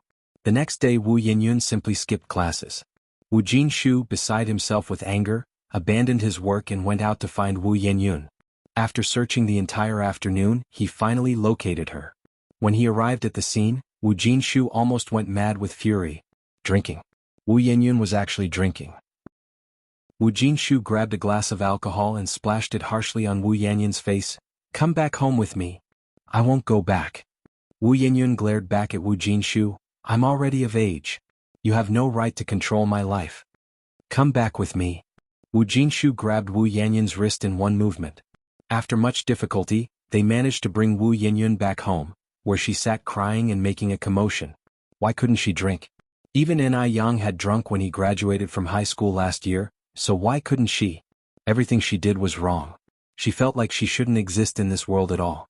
Yan Erju tried to reason with Wu Yanyan in a gentle, persuasive manner, but Wu Yanyan simply wouldn't listen. The next day Wu Yanyan stubbornly refused to go to school. She would agree to go to school on one condition. Her parents couldn't intervene in her choice of friends. She wanted to be with Wei Haoguang. Having no other option, Wu Jinshu had no choice but to find Ni Yang. "Yang, I know I shouldn't be coming to you at this time, but am really at my wit's end. Xiaoyan is just too stubborn. Please help me persuade her. If you find any errors, ads pop up, ads redirect, broken links, non-standard content, etc. Please let us know reports so we can fix it as soon as possible." Chapter 1068, Can Never Escape the True Fragrance Law. Upon hearing the words, Ni Yang furrowed her brows slightly. "Godfather, it's not that I don't want to help, but with Yanyan's temperament, if I were to try to persuade her now, it would not only be ineffective but would likely add fuel to the fire and make things worse." Ni Yang understood Wu Yanyan too well. If she went to persuade Wu Yanyan now, Wu Yanyan would definitely become defiant. In Wu Yanyan's heart, she was a sinner. Whatever she did was wrong. So it was not appropriate for her to appear in front of Wu Yanyan at this time. Wu Jinshu was silent for a moment. Upon reflection, what Ni Yang said made a lot of sense. Wu Yanyan hated Ni Yang so much now, that if Ni Yang stepped in, it would likely only make things more severe. Just like last time when Wu Yanyan fell seriously ill, although it was Ni Yang who cured her, not only did Wu Yanyan not feel the slightest bit of gratitude, but she also blamed Ni Yang for saving her. With this thought, Wu Jinshu sighed. "I wasn't thoughtful enough." In Wu Jinshu's heart, Ni Yang was almost like an omnipotent being, capable of solving almost any problem. So when he encountered a problem, he immediately thought of Ni Yang. But he had overlooked the most hidden danger of all. Yang, then what do you think I should do? Your godmother and I are really out of options," Wu Jinshu went on to say. Ni Yang then said, 18 is a sensitive age. Godfather, you don't need to be too nervous. If you're worried about Yanyan going astray, I suggest you take her to see a psychologist for counseling. 18 is right in the throes of puberty, and kids at this stage are extremely sensitive. To them, a small incident can often be blown out of proportion, and they can easily get stuck in a dead end. "See a doctor?" Wu Jinshu asked, puzzled. "Yanyan isn't ill, can seeing a doctor solve the problem?" N.I. Yang nodded slightly. Given the current circumstances, psychological counseling is the best approach. Psychologists are different from regular doctors. Psychologists are also consultants who use therapy to deal with psychological issues. Right now, Yenyun just can't get past the psychological barrier. Alright, I'll go back and discuss it with your godmother. N.I. Yang continued, I happen to know a very authoritative foreign psychologist. If you decide to bring Yenyun there, I can give you his contact information. Okay. After Wu Jinshu went back, he discussed the matter with Yen Erju. Yen Erju trusted N.I. Yang completely. Since N.I. Yang had suggested it, it must be right. Then let's take Yenyun to see him tomorrow, Yen Erju said. Wu Jinshu put his hat back on his head. Since you agree, I'll go get that psychologist's contact information from Yang right now. The treatment you receive at the hospital can be entirely different if you know someone from if you don't. Then hurry back, she said. Wu Jinshu went to the N.I. family in the dark. After hearing about the situation with Wu Yenyun, N.I. Tsuehua sighed. Although she had already decided to disown this daughter, seeing Wu Yenyun in such a fallen state now made her somewhat sad. The next day, the Wu family couple planned to take Wu Yenyun to the hospital. When Wu Yenyun heard that her parents were going to take her to see a doctor, she became extremely emotional. Why take me to the hospital? I'm not sick. How absurd. Completely absurd. Wu Jinshu said, Yenyun, listen to me, this psychologist is for counseling, not like a doctor who treats illnesses and performs surgery. So what you're saying is, I have a psychological problem? Wu Yenyun retorted. What's wrong with my mental state? In your eyes, am I some kind of lunatic? Ridiculous, truly ridiculous. So in the eyes of her parents, she was just a lunatic. A lunatic who needed to see a doctor. Wu Jinshu immediately explained, No Yenyun, nobody is saying you're a lunatic.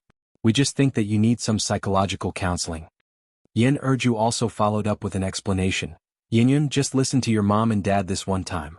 You're still a student, but what kind of student doesn't go to school? Isn't that a psychological issue? Wu Yenyun then said, It's something N.I. Yang instigated again, isn't it? Did N.I. Yang tell you to take me to the hospital? Who else but N.I. Yang would do such things? N.I. Yang just couldn't bear to see her doing well. It was deliberate. If you find any errors, ads pop up, ads redirect, broken links, non-standard content, etc. Please let us know reports so we can fix it as soon as possible. Chapter 1069, Can Never Escape the True Fragrance Law _ Wu Jinshu said, It's not Yang, this matter has nothing to do with Yang, it was something I heard from others, they said you need to see a psychologist. A psychologist can guide you through it and you can then untie your heart knot. N.I. Yang had thought it through carefully. If N.I. Yang had come with him today to persuade Wu Yenyun, given Wu Yenyun's current condition, things would have definitely gotten worse. It was usually okay not to mention N.I. Yang, but the moment N.I. Yang and the N.I. family were brought up, Wu Yenyun would change completely. Utterly unrecognizable. Thankfully, N.I. Yang didn't come today. Under the current circumstances, Wu Jinshu could only deny that N.I. Yang had anything to do with this matter. Wu Yenyun continued, It is N.I. Yang. Stop trying to fool me. Do you really think I'm an idiot? Yen Erju sighed, Xiaoyan, stop being so stubborn, let's go to the hospital. I won't go. I'm not sick. Making her go to the hospital to see a doctor out of the blue, N.I. Yang was clearly up to no good. She was doing it on purpose. N.I. Yang told me to see a doctor. Why doesn't she go herself? Yen Erju said, Yenyun, why do you always have to drag Yang into everything? This really has nothing to do with Yang. It's your dad and I, we want to take you to the hospital ourselves. Not N.I. Yang? Wu Yenyun angrily said, Do you dare swear it's not N.I. Yang? If it is N.I. Yang, may lightning strike me dead. Erju was stunned. Wu Jinshu was an atheist and immediately raised 3 fingers to swear, Fine. I swear if it's N.I. Yang, may lightning strike me dead. With that, Wu Jinshu added, Okay? Yenyun, come with us to the hospital. It's not good for you to keep skipping school like this. Wu Yenyun still didn't trust Wu Jinshu. She knew for sure that N.I. Yang was behind this. Come on, Xiaoyan. Erju took Wu Yenyun's hand and began to lead her out. Let go of me. Wu Yenyun shook off Erju's hand. I'm not going to the hospital. I'm not going anywhere. Wu Yenyun turned and entered her bedroom, closing the door with a bang. Erju sighed, What are we supposed to do about this? Wu Jinshu also sighed helplessly. Yenyun, please open the door. Wu Jinshu knocked on the door. Your mother and I, we have no other intentions but to take you to see a psychologist. Yenyun, Wu Yinyun laid on the bed, her eyes listlessly staring at the ceiling, feeling extremely upset. Just because she wasn't their biological child, her foster parents would rather believe Ni Yang's words over hers. Seeing that Wu Yinyun still didn't respond, Wu Jinshu and Yin Erju, the husband and wife, helplessly shook their heads and returned to their own bedroom. Erju sighed, she hasn't gone to school for a week now. If this continues, not to mention a college diploma, she might not even make it into a regular university. After a pause, Erju added, is there really no other way than to see a psychologist? Wu Jinshu shook his head. Yang didn't say. Yenyun is angry now, maybe we should ask again tomorrow morning? Erju said, I never noticed before, but this child's personality is really strange. More than strange. Absolutely bizarre. She's still young, said Wu Jinshu. Maybe she'll understand better in a few years. Erju sighed, she's 18, that's not young. She had been married when she was 18. Wu Jinshu fell silent for a moment. The next morning, Erju specially prepared breakfast that Yenyun liked and then knocked on Yenyun's bedroom door. Yenyun, come out for breakfast. No response. Twice, still no response. Until the third, fourth time, still no response. Erju stood outside for over 10 minutes before Wu Yenyun finally opened the door. Will you ever stop bothering me? Erju was taken aback, then said, Xiaoyun, freshen up, we can have breakfast now. Wu Yenyun said with an awful look, I'm not hungry. Not hungry? How can you not be hungry? You can't skip breakfast. Come and eat. I said I'm not hungry, aren't you getting annoying? Wu Yenyun glared at Erju. Erju was taken aback. Wu Yenyun continued, from now on, I'm going on a hunger strike until you stop interfering in who I hang out with. What did you say? Erju was startled. If you find any errors, ads pop up, ads redirect, broken links, non-standard content, etc.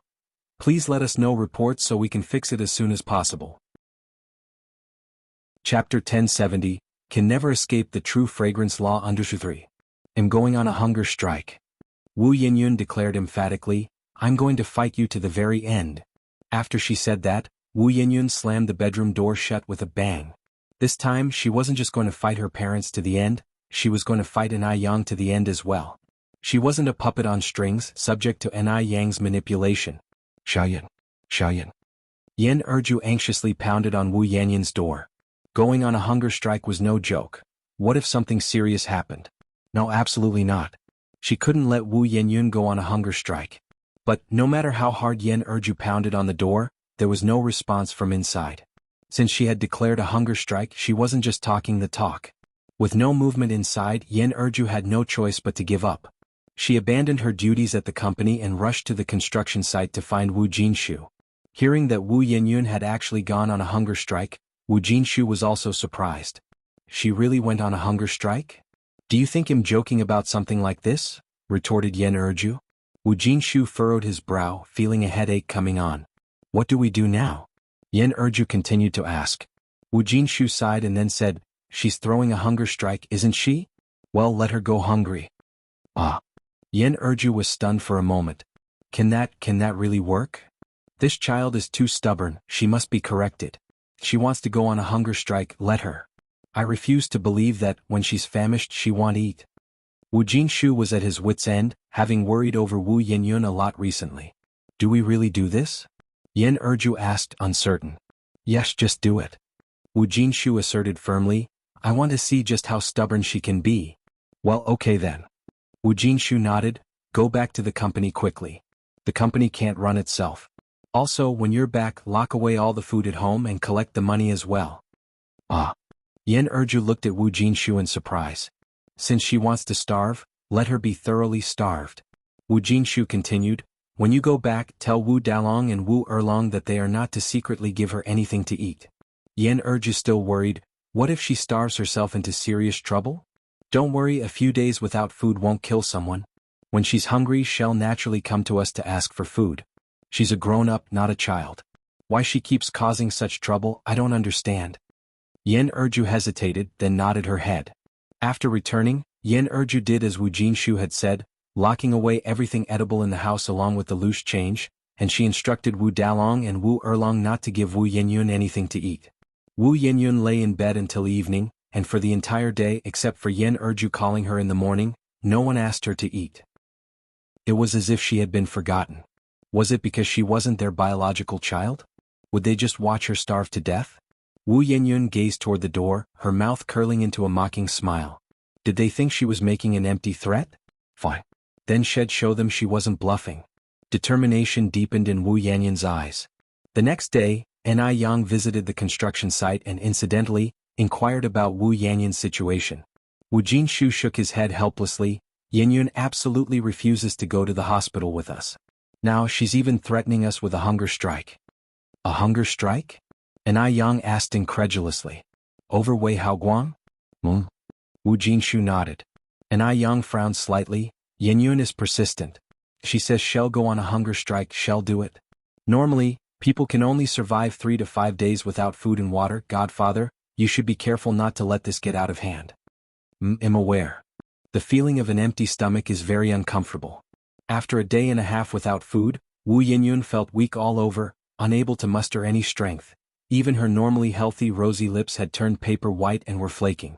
She felt dizzy to death. She could barely lift a finger. Yet in that day and a half there was no sign of anyone at home. Could it be that they really intended to watch her starve to death? Yan Erju and Wu Jinshu were honest people. They didn't have that many schemes. The person behind this idea was undoubtedly Ni Yang. Ni Yang would be happy to see her starve sooner. In the living room, Yan Erju voiced her concerns. Xiaoyun has gone a day and night without food already. If this continues, can she hold out? If you find any errors, ads pop up, ads redirect, broken links, non-standard content, etc. Please let us know reports so we can fix it as soon as possible. Chapter 1071. Can never escape the true fragrance law under F.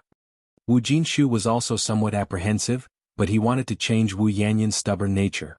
Wait a little longer. Yan Erju sighed. Wu Dalong and Wu Erlong were good kids. Seeing their sister so hungry, they quietly went around to the back of the house, knocking on Wu Yanyun's window. Big sister, it's us, we've brought you something to eat. Wu Yenyun opened her eyes, looked towards the window, then struggled to sit up from the bed, step by step, feeling groggy as she walked over to the window. It took her a lot of effort to open it. Big sister, these are meat buns we secretly took from the kitchen. You should eat them quickly. Wu Dalong took out 3 meat buns from his embrace, and Wu Erlong cautiously handed over a cup of warm water. Wu Yenyun weakly looked at them, her eyes filled with mockery. Did Ni Yang send you here? Is this also part of her plan? It must be Ni Yang. Ni Yang wants to see her make a fool of herself. Ni Yang wants her to give in. That was impossible. She would never give in to Ni Yang. She would never let Ni Yang succeed. It has nothing to do with sister Ni Yang. Wu Dalong shook his head. With all her strength, Wu Yenyun swept away the buns and the warm water. I don't need your sympathy nor your pretense. Since you two acknowledge Ni Yang as your sister, then don't consider me your sister anymore. The buns fell to the ground and the water in the cup was all spilled on Wu Dalong. Wu Dalong's eyes turned red, ready to cry. Wu Erlong quickly tiptoed, reaching out to cover Wu Dalong's mouth. Brother, don't cry, otherwise Mom and Dad will hear.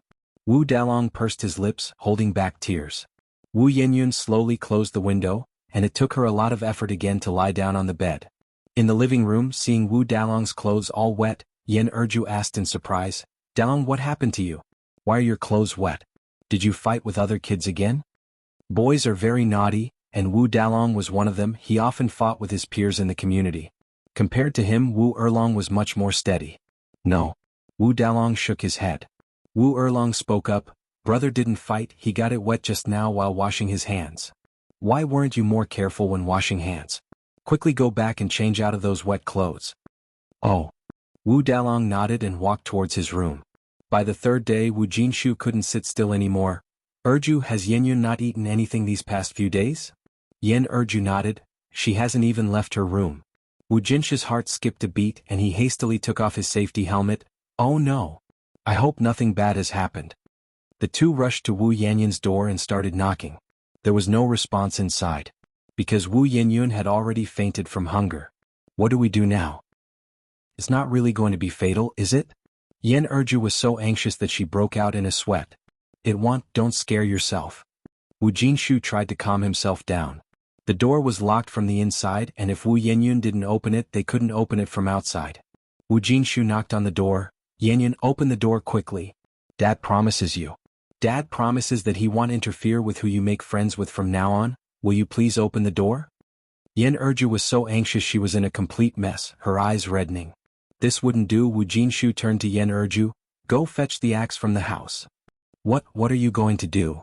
Yen Erju was startled. Break the door, Wu Jinshu said.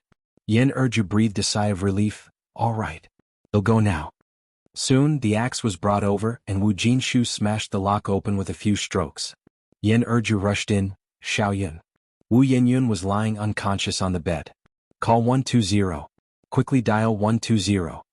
Wu Jinshu ran out in a fluster.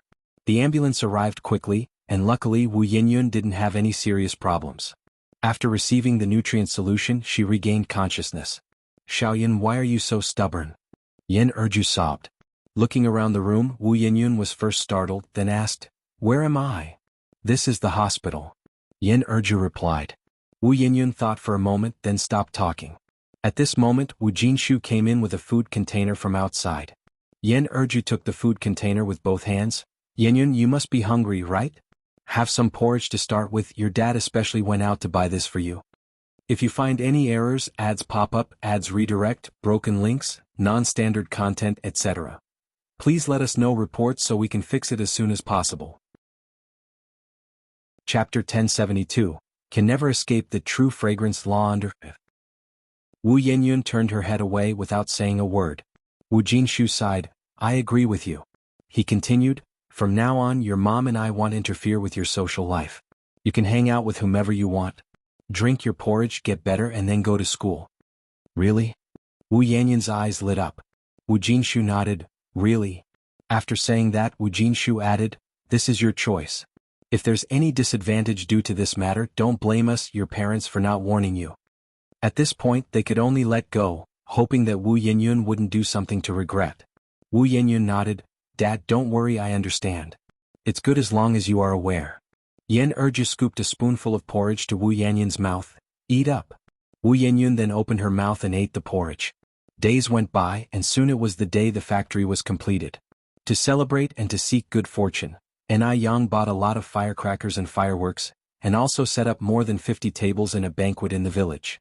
To ensure the quality of dishes, Ni Yang specifically chose 5 chefs from the top kitchen of the country's famous restaurant. The celebration lasted 3 days, and then the factory officially started operations. Including 12 security personnel, there were over 400 people in the factory, but the dormitory was only 1/3 full. The dorms were of 2 types. One was a 6-person room similar to school dorms with beds above and storage below. There was also a room for couples. Because of prior training and having the old guide the new, no mistakes occurred on the first day of work, and the production volume was more than 10 times that of before. Han Xiaoyu's father became the factory manager again, very delighted and determined to work hard not to disappoint Ni Yang. The next day, Ni Yang shipped a large batch of goods overseas. Wu Yenyun was leading a pleasant life during this period, with no one to supervise her. She would ride on Wei Heigang's motorcycle almost every evening after school. Today is Saturday. Du Jiaojiao invited Ni Yang to go shopping. Now in early March the weather was getting warmer, Ni Yang wore just a cheongsam, looking stunning and graceful. Du Jiaojiao with a face full of envy held Ni Yang's hand. They say winter is the season to gain weight, but you haven't gained a bit, your waist is still so slim. Usually she saw Ni Yang eat whatever she wanted without specifically dieting, yet she didn't gain weight. Ni Yang smiled and said, A good figure also needs maintenance. Hearing this, Du Jiaojiao's eyes brightened. Really? How do you maintain it? If Sister Jiaojiao is interested, I can make a list for you when I get back. Sure. Du Jiaojiao nodded. Then they went to buy clothes and bags and finally went to the backstreet food alley to eat. Seeing how Du Jiaojiao had lived a luxurious life from childhood, this was her first time eating at a stall. I didn't expect street food to taste so good, said Du Jiaojiao, surprised. What surprised her more was that Ni Yang also ate at street stalls. She had thought Ni Yang, like her, only frequented upscale restaurants like the famous ones. It appeared she knew very little about Ni Yang. Ni Yang said, Actually, the real delicacies are hidden in the streets, right, Sister Jiaojiao? That stall stinky tofu is also very tasty, want to try some? Saying so, Ni Yang led Du Jiaojiao to the stinky tofu stall. Stinky tofu? That smell isn't pleasant. Du Jiaojiao pinched her nose, incredulous. Yang, you actually eat this kind of stuff? That's too exotic. The stall owner said, Comrade, don't just judge stinky tofu by its smell. It's actually very tasty. And Yang, taking the stinky tofu handed by the boss, said, exactly, it's delicious. Sister Jiao Jiao, try one. Du Jiao Jiao shook her head hurriedly. No, I don't want it, I'll never eat that. 5 minutes later. Du Jiao Jiao held a skewer of stinky tofu and said while eating, delicious. And Yang, after finishing the stinky tofu, the two of them went on to stroll elsewhere. Meanwhile, Wu Yinyun and Wei Haoguang also went out shopping. Wu Yinyun spotted Du Jiao Jiao eating stinky tofu immediately. Looking around and noting Du Jiao Jiao and Yang wasn't there. Wu Yinyun handed what she had in her hands to Wei Haoguang. Wait here for me. If you find any errors, ads pop up, ads redirect, broken links, non-standard content, etc., please let us know reports so we can fix it as soon as possible. Chapter 1073, Can Never Escape the True Fragrance Law _6. Where are you going? Wei Haoguang asked. Wu Yinyun replied, I saw an acquaintance and going over to say hi. Okay. Wu Yinyun walked up to Du Jiao Jiao and greeted her with a smile. Sister Jiao Jiao. Because of the last time Wu Yinyun bad-mouthed Yang in front of her, Du Jiao Jiao no longer had a good impression of her. Only petty people gossip. Yang had never said a bad word about herself in front of her. Du Jiao Jiao responded indifferently with a nod. Wu Yinyun wasn't a fool, she clearly felt Du Jiao Jiao's cold demeanor. Du Jiao Jiao wasn't like this before. She hadn't offended Du Jiao Jiao. Why had Du Jiao Jiao become like this? Must be Yang. What exactly had Yang bad-mouthed about her to Du Jiao Jiao? On what grounds did she tarnish her reputation to Du Jiao Jiao? Sister Jiao Jiao, is there some misunderstanding between us? Wu Yinyun continued to ask. No, there isn't, said Du Jiao Jiao. Wu Yinyun sighed. Then it must be Yang who's been talking about me behind my back, right? Du Jiao Jiao shook her head. No, Yang isn't that kind of person who gossips behind people's backs. You're overthinking it. As she finished speaking, Du Jiao Jiao added, the one who really gossips behind others' backs is you. Boom. It felt like a thunderbolt had struck Wu Yinyun's mind. She looked at Du Jiao Jiao incredulously, her face turning pale. How could this be? Why did everyone take Yang's side? What? After a long while, Wu Yinyun came back to her senses and stammered. Sister Jiao Jiao, you've misunderstood? Du Jiao Jiao looked at Wu Yinyun and said, you should learn the meaning of contentment. As an outsider, I think Yang has already been good enough to you. As an outsider, Du Jiao Jiao didn't wish to see Wu Yinyun sink deeper. The original Wu Yinyun was a very naive young woman. The human heart is indeed too complex. But in the blink of an eye, Wu Yinyun had become what she was now. Sister Jiao Jiao, you don't know, you don't understand, Wu Yinyun continued. I am Yang's biological sister, discarded by their family for their preference for sons over daughters. Du Jiao Jiao frowned slightly. But you must understand it wasn't Yang who discarded you. As an elder sister, she repeatedly reached out to help you and she owes you nothing. You should be grateful that you have such a good sister, rather than holding any resentment. It's Yang who wronged me, Sister Jiao Jiao, listen to me, it really isn't like what Yang has told you. Just then Wu Yinyun caught a glimpse of a familiar figure from the corner of her eye.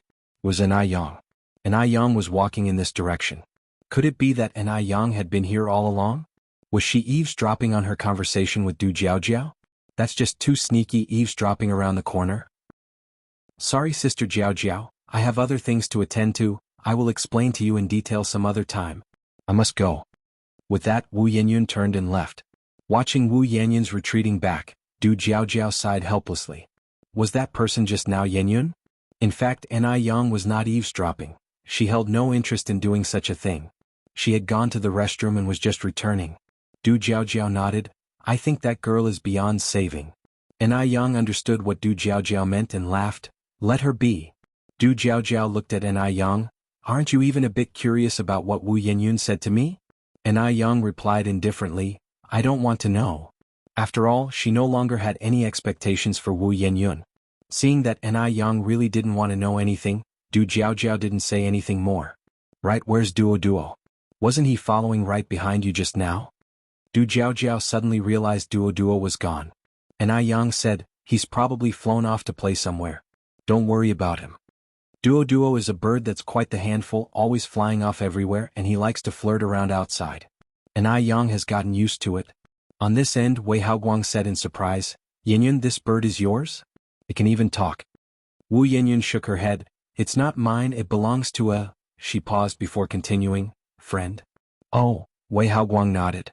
Yinyun, I'm hungry. Duo flapped his wings and said. Wu Yinyun looked up and said, then come back with me, I'll get you something tasty to eat. Great. Duo was very happy. Wu Yinyun brought Duo back to the Wu family home and got him a lot of tasty treats. Duo was so pleased. Wu Yinyun then said, Duo, do you know where Mr. Du's house is? I know. Wu Yanyun's eyes lit up. Then can you take me there? Knowing where Mr. Du lived, she could create some accidental meetings, and also find an opportunity to clear up the last misunderstanding with Mr. Du. Duo promptly flapped his wings and led the way. Duo led Wu Yinyun all the way to Deming Pavilion. Wu Yinyun looked at the gate of Deming Pavilion, confused, and asked, Mr. Du lives here? Little bastard. Little bastard. Duo flapped his wings and flew into Deming Pavilion. Now Wu Yinyun could be sure that Mr. Du truly lived here. Because Duo had always called Mr. Du Little Bastard. Wu Yinyun didn't like this nickname at all. How dare a beast like him call Mr. Du a little bastard? The way Anai Yang attracted attention was truly low class. She already had a boyfriend, yet she still came to provoke Mr. Du. Wu Yinyun had watched outside Deming Pavilion for 3 days. On the 3rd day she finally saw Mr. Du coming out of Deming Pavilion and she hastily pretended to bump into him by chance and struck up a conversation. But Mr. Du only said one word to her. A very heartless word. Scram. Wu Yinyun had mustered up her courage to approach Mr. Du. She never expected such a result. In that moment, Wu Yinyun felt her self-respect and pride were harshly trampled to the ground. Feeling depressed, Wu Yinyun went to drink with Wei Haoguang. On the way to drink with Wei Haoguang, they ran into Anai Yang who had just returned from picking up clients at the airport. Remembering what Wu Jinshu had said, Anai Yang drove her car to block Wei Haogang's motorcycle. Yinyun, it's very late now. Get in the car, it'll take you home, don't let your parents worry.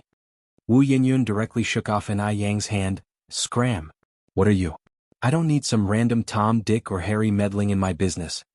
Anai Yang slightly frowned and released Wu Yanyun's hand. Wei Haoguang immediately revved up the motorcycle and took Wu Yinyun away from there.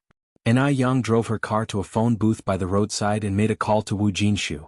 Wu Yinyun going out to drink with Wei Haoguang had become a normal thing, so Wu Jinshu didn't take it to heart. She's been going out to drink often recently, sometimes not coming home until midnight. Yang, don't bother about it, just let her be.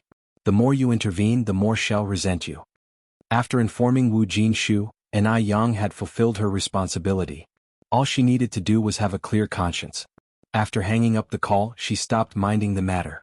If she had insisted on dragging Wu Yinyun back home, Wu Yinyun wouldn't have been grateful, only more resentful towards her. Wei Haoguang had made plans to drink with 3 good brothers tonight. After a few rounds of drinks, one of the brothers put his arm around Wei Haogang's shoulder and said, How about it, brother? Got that thing ready? Wei Haoguang glanced sideways at Wu Yinyun who was already drunk. Don't worry, it's all prepared. If you find any errors, ads pop up, ads redirect, broken links, non-standard content, etc. Please let us know reports so we can fix it as soon as possible. Chapter 1074. Yang is angry. The lighting around was dim, but Wu Yanyun's face could be seen flushed red. She was drunk, but her consciousness was still clear. Leaning on the sofa, she stood up and walked towards the door, reached the corridor and leaned over the trash can to vomit violently. Wei Haoguang came from behind and asked with concern, Yinyun, are you all right? Wu Yinyun waved her hand. Seems like I drank too much, I need to go back. Go back for what? It's still early. Wei Haoguang supported Wu Yinyun towards the inside. We're having such a good time, let's drink a few more glasses. No, really can't drink anymore. Wu Yinyun kept refusing. If I drink again, I'll be drunk. Wei Haoguang, without any argument, pulled Wu Yinyun back into the room and handed her a drink that looked very nice. This is a foreign liquor, try it, it's not very strong, tastes good and is very suitable for girls. Wu Yinyun pushed the cup back. I really can't drink anymore. Seeing this, the 3 guys drinking nearby looked at each other with a look of difficulty in their eyes. If Wu Yinyun didn't drink, wouldn't it be a waste of all the preparations they made? This really isn't strong, why don't you take a sip and try? Wei Haoguang insisted again and again, and Wu Yinyun had no choice but to gulp down the drink in her cup. Upon seeing Wu Yinyun finally finishing the drink, a triumphant look flashed in Wei Haogang's eyes. After the liquor went down, Wu Yinyun's head started to hurt more and more, her vision began to blur, and she felt increasingly hot. It felt like there were bugs crawling on her skin, tickling, and the odd sensation grew more and more noticeable. The three men who were drinking at the side all surrounded Wu Yenyun, and at this moment Wu Yenyun had lost consciousness, her whole person as if trapped in a dream. A profoundly dreadful dream. The next day Wu Yenyun woke up with her whole body aching. The headache was so intense it felt like it could explode. Wu Yenyun vigorously patted her head, and after a long while she became clear about her current situation. The ridiculous scenes from last night gradually flashed before her eyes. Wu Yenyun, terrified, widened her eyes, her pupils dilated, blood flowing backward. How could this happen? What to do? What should she do now? Ah! Wu Yenyun grasped her hair with both hands, crying helplessly. Awake! Just then Wei Haoguang walked in from outside, a cigarette dangling from his mouth, looking at Wu Yenyun with a mocking face. What, remembered everything? You bastard! Wu Yenyun grabbed a pillow and threw it fiercely at Wei Haoguang. You all are bastards. Wei Haoguang's smile faded as he walked over and grabbed Wu Yenyun's wrist. Wu Yenyun, have you forgotten what you were like last night? No one forced you last night. Indeed, no one had forced Wu Yenyun last night. She always thought it was a dream. If she knew it was real, she definitely wouldn't have done that. Remembering those ludicrous things, Wu Yenyun felt almost insane. The last drink you gave me had something in it, right? Wu Yenyun stared hard at Wei Haoguang. Wei Haoguang, you're not human. You'll get what's coming to you. Wu Yenyun was no fool. She knew the problem must have been with the last drink. Wei Haoguang spoke without fear. You say there was something wrong with my drink, do you have evidence? If you are capable, go to the police. Let everyone know you're a shameless slut. Call the police? Dare Wu Yenyun call the police? Of course not. This is a conservative era. For a young girl to encounter such an unspeakable incident, she'd wish to hide it as tightly as possible. Who would go to the police voluntarily? Even if she did go to the police voluntarily, she couldn't withstand the strange looks from others. Nothing is more important than her chastity. Wei Haoguang was so arrogant precisely because he knew this. Wu Yenyun was stunned, tears streaming incessantly from her eyes. Get out. Get out now. Wu Yenyun pushed Wei Haoguang away with all her might. Because of her vigorous movement, the blanket slid off, exposing her bare skin, and Wu Yenyun clutched the blanket tightly. Get out already. Wei Haoguang spoke scornfully. I've seen it all last night, what are you playing at being decent now? Pot cheap whore. Get out. Get out. Go away. Wu Yenyun's emotions neared collapse. She now regretted knowing Wei Haoguang and regretted going out to drink with him. If you find any errors, ads pop up, ads redirect, broken links, non-standard content, etc. Please let us know reports so we can fix it as soon as possible. Chapter 1075. Yang blows up. _2. She never expected Wei Haoguang to do such a thing to her. Humiliation, awkwardness and various emotions mingled together, making Wu Yenyun wish she could smash her head against the wall and die. Watching Wu Yenyun like this, Wei Haoguang tugged at the corner of his lips and turned to walk towards the door. Sitting on the bed, Wu Yenyun finally couldn't hold back and cried out loud under the covers. She was tainted. She would never be worthy of a man like Mr. Du anymore. What should she do? Why did things turn out this way? It was about half an hour later that Wu Yenyun stopped crying and slowly put on the clothes she found on the bed. When she returned home, Wu family's couple was sitting at the dining table eating. Seeing Wu Yenyun coming back, Yen Erju didn't ask where she went last night, but just said, Yenyun is back, come wash up and eat. After the fasting incident, the Wu couple didn't dare to pry into Wu Yenyun's matters anymore. Such matters, if not handled well, could lead to death. Oh. Wu Yenyun replied listlessly. They don't care about her anymore. If it was before, her parents would definitely show concern if she spent a night outside. But today her parents didn't even ask. Just because she is not their biological child? She felt like an orphan, bullied outside and without family to stand up for her. What meaning is there left in life? Mockery filled Wu Yenyun's eyes. Wu Yenyun went to the bathroom and repeatedly showered, crying while she did. Seeing that Wu Yenyun hadn't come out of the bathroom, Yen Erju felt something was off and went to knock on the door. Yenyun, what's wrong? Why are you taking so long? It'll be done soon, Wu Yenyun said. Yen Erju slightly furrowed her brows. Yenyun, your voice sounds off. Did something happen? Wu Yenyun's eyes reddened, and she barely stopped herself from crying, almost bursting into tears again. I'm really fine, don't worry. Wu Yenyun hurriedly finished up and came out dressed. Yenyun, did you cry? Yen Erju was surprised as she looked at Wu Yenyun. No. Wu Yenyun shook her head. Then why are your eyes red? Yan Erju held Wu Yanyun's hands worriedly. Yanyun, tell mom honestly, did something happen last night? Wu Yanyun rushed to say, I just got shampoo in my eyes while washing my hair. I'm fine, mom.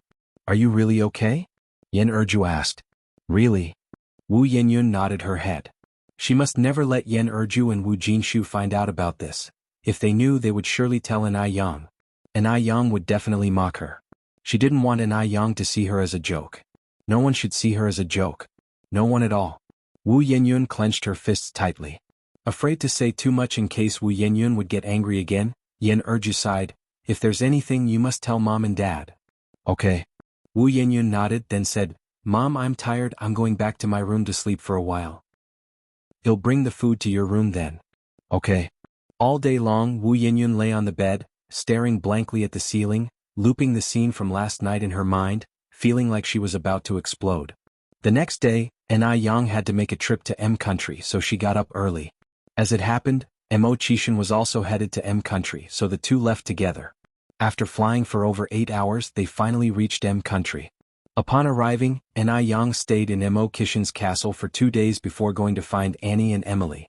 Annie had opened 8 base of beauty physical stores in M Country, which were even more successful than those back home, extremely popular and often running out of stock. During the first and second day, Annie took Anai Yang around these 8 shops. Having heard that Anai Yang had expanded the factory, Annie was very excited. Does that mean limited products can be unlimited now? Anai Yang shook her head. Limited products will still be limited. It's only through limitation that the value of an item can be manifested, which in marketing is called the scarcity effect. In 1975, psychologists conducted an experiment by putting the same cookies in 2 boxes, one box with 10 cookies and the other with only 2, and then had 10 people taste the cookies from both boxes, resulting in everyone agreeing that the cookies in the box with only 2 tasted better. If you find any errors, ads pop up, ads redirect, broken links, non-standard content, etc., please let us know reports so we can fix it as soon as possible. Chapter 1076. Yang blows up. _3. We have a saying in China that goes, better to be short than overfilled. Annie nodded, looking at Anai Yang with even more admiration in her eyes. Every time she met Anai Yang always brought her different feelings. She was like an undeveloped treasure, always able to bring surprises. With that, Anai Yang continued, but we can increase the number of limited edition products. By the way, how many limited products do you have here each month? The same as in Beijing. Anai Yang hesitated, then asked, do you think if we add 200 units for each product, will they still be sold out within a day? Definitely. Annie replied without hesitation. Anai Yang nodded, then add 200 units each, I'll arrange for the products to be shipped over when I return. Annie hesitated, then said, the price of crystal ice skin is almost 30% more expensive here than in Beijing. Anai Yang, do you think we should reduce the prices a bit? Just take one of the limited edition sets, for instance, it costs 293 yuan in China, but here it costs 380 yuan. The price cannot be lowered. Anai Yang shook her head. Imported goods involve tariffs and freight costs. These mixed expenses naturally make the prices higher. Moreover, if we forcibly reduce the prices to match those domestically, then the products will also devalue and become cheap. Anai Yang developed crystal ice skin in the M Country market, aiming to make a good profit from M Country people. She is a businessman, obviously prioritizing profit. However, Anai Yang also had other ideas for raising the price of crystal ice skin in M Country. She wanted more people to know about China, where in generations many people are busy flying overseas to procure famous skincare brands for Chinese, but there has never been any shopping agents from other countries flying to China to obtain Chinese skincare products. What Anai Yang intended to do was to make the whole world recognize crystal ice skin, to offer the best price so that Chinese can use domestic skincare products and take pride in them. Hearing this, Annie nodded, okay, I understand. After all, Anai Yang is the boss, and if Anai Yang disagrees with the price reduction, she can't do anything about it. On the 3rd day, arranged by Annie, Anai Yang met with the Washington agent Joy, to discuss the agency matter for crystal ice skin. Joy, also a loyal fan of crystal ice skin and a good friend of Annie, had heard from Annie that the founder of crystal ice skin was a young girl, but Joy wasn't expecting Anai Yang to be so young and beautiful. Meeting Anai Yang in person, Joy was taken aback. It's a pleasure to meet you, Joy. Joy reached out her hand to Anai Yang. Anai Yang smiled and said, Nice to meet you too, Ni Yang. Joy, a woman in her 30s, very beautiful and a graduate of a prestigious university in M country, was very suitable to be an agent, and Ni Yang successfully signed a contract with her. On the 5th day after sorting all the affairs, Ni Yang and Emily embarked on a trip to the hot air balloon country, planning to have a good time there. During Ni Yang's absence, Duo missed her terribly, to the point of losing his appetite. Every day at a certain time he would incessantly call, Yang Yang Yang Yang. Ni Tsuehua smilingly said, Yang Yang hasn't come back yet. When will Yang Yang come back? Duo asked. In a few more days, replied Ni Tsuehua. What does in a few days mean? Duo tilted his head looking at Ni Tsuehua, his eyes full of question marks. Ni Tsuehua asked again, Do you miss Yang Yang? I miss Yang Yang. Duo replied without hesitation. Ni Tsuehua laughed. Do you know what missing means? You silly dog, missing Yang Yang. Duo tilted his head talking to Ni Tsuehua. Silly dog? Hearing this, Ni Tsuehua burst into laughter. This Duo becoming smarter and smarter. Meow. Depang reached out his paw and tapped Duo. Angry, Duo jumped onto Depang's head and pecked fiercely. You dumb cat. Don't know about missing Yang Yang, the landlord's dumb son. Meow meow meow. Depang cried out in pain. Duo jumped to the ground, turning his back towards Depang. Humph, I'm not talking to you anymore. With Ni Yang not at home, Duo was really bored, so he flew to Deming Pavilion. Little rascal. Mere.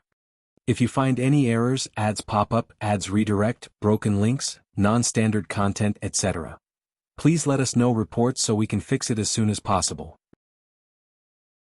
Chapter 1077. Yang Yang blows up. _4. Duo landed on Grandpa Du's shoulder with a smack while he was tapping a wooden fish in the Buddha Hall. Grandpa Du opened his eyes. How come you're here? I miss Yang Yang. Duo rubbed his small head against Grandpa Du's chin. Yang Yang and I Yang? Grandpa Du asked. She left. Duo tilted his little head and thought for a while. Ran off with her dog man. Dog man? What kind of term is that? Grandpa Du raised an eyebrow slightly. Then what are you? Duo said with immense pride. I'm Yang Yang's dog's son. Grandpa Du, who taught you these things? It was Yang Yang. Duo continued. I really miss Yang Yang. Perhaps because Ni Yang hadn't been away from home for this long over the past year, Duo missed her terribly. It wished Ni Yang would appear in front of it right away. What about her do you miss? Grandpa Du continued to ask. I just miss her. Grandpa Du stood up from the meditation cushion, twirling Buddha beads in his hand. Then if I leave someday, will you miss me? I will miss the little bastard. Duo replied without hesitation. Grandpa Du let out a light laugh, then continued. Why would you miss me? Duo shifted its gaze to the brocade pouch tied to Grandpa Du's waist. The tasty treats. Grandpa Du raised an eyebrow. You sure are honest. I'm hungry, Duo said. Grandpa Du pulled the brocade pouch from his waist and fed Duo some bird feed. In the Buddha Hall, the sound of conversations between a man and a bird would be heard occasionally. Ni Yang still hadn't returned the next day. So these past few days, every morning and evening, Duo would perch on the branches at the entrance of the village, waiting for Ni Yang. The villagers all recognized Duo and seeing it stand there, some would tease it on purpose. Duo, what are you doing? I'm waiting for Yang Yang to come home. Duo would answer. Under the tree where Duo perched, Depang would be there as well. Silly cat, I really miss Yang Yang. In an instant, the sound of Depang's snoring could be heard from beneath the tree. Duo, infuriated, cursed. You heartless fatso. Passers-by would all grin broadly, laughing. It had to be said, Duo brought a lot of joy to Jinghua village. On the Wu family's side, Yenyun had been listless for several days and today she was still lying in bed. Right then there was a noise outside the window. Chatter. As if something was knocking on the window. Yenyun. Was that Duo's voice? Yenyun sat up in bed abruptly, like a carp flipping over, went to the window and opened it. Duo. Yenyun extended her right hand towards Duo. Good morning, Yenyun. Duo landed on Yenyun's hand. Good morning. I miss Yang Yang, Duo continued. Why did Duo suddenly come to Yenyun's place? It was because it thought Yenyun looked a bit like Ni Yang. So it just came. Hearing this, Yenyun's expression changed, and she suddenly remembered that this beast was raised by Ni Yang. If it weren't for Ni Yang, she wouldn't have suffered this painful event. It was all because of Ni Yang. It was Ni Yang who spoke ill of her in front of Grandpa Du, causing him to misunderstand her and say hurtful things. If Grandpa Du hadn't spoken harsh words 10 days ago, she wouldn't have gone out to drink with Wei Haoguang in sorrow. If she hadn't gone to drink, she wouldn't have lost her innocence. It's all Ni Yang's fault. It's all because of her. Her life began to collapse ever since she met Ni Yang.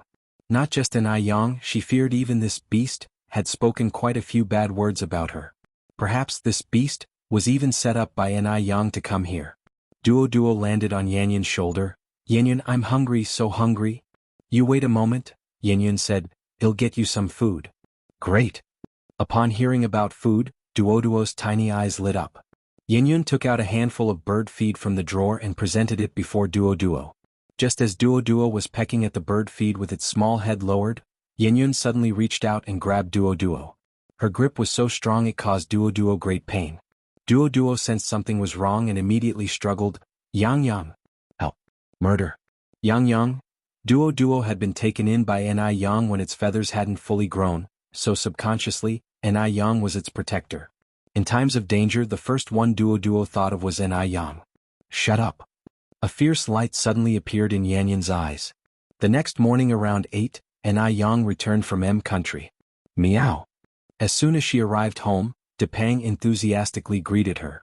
If you find any errors, ads pop up, ads redirect, broken links, non-standard content, etc., please let us know reports so we can fix it as soon as possible.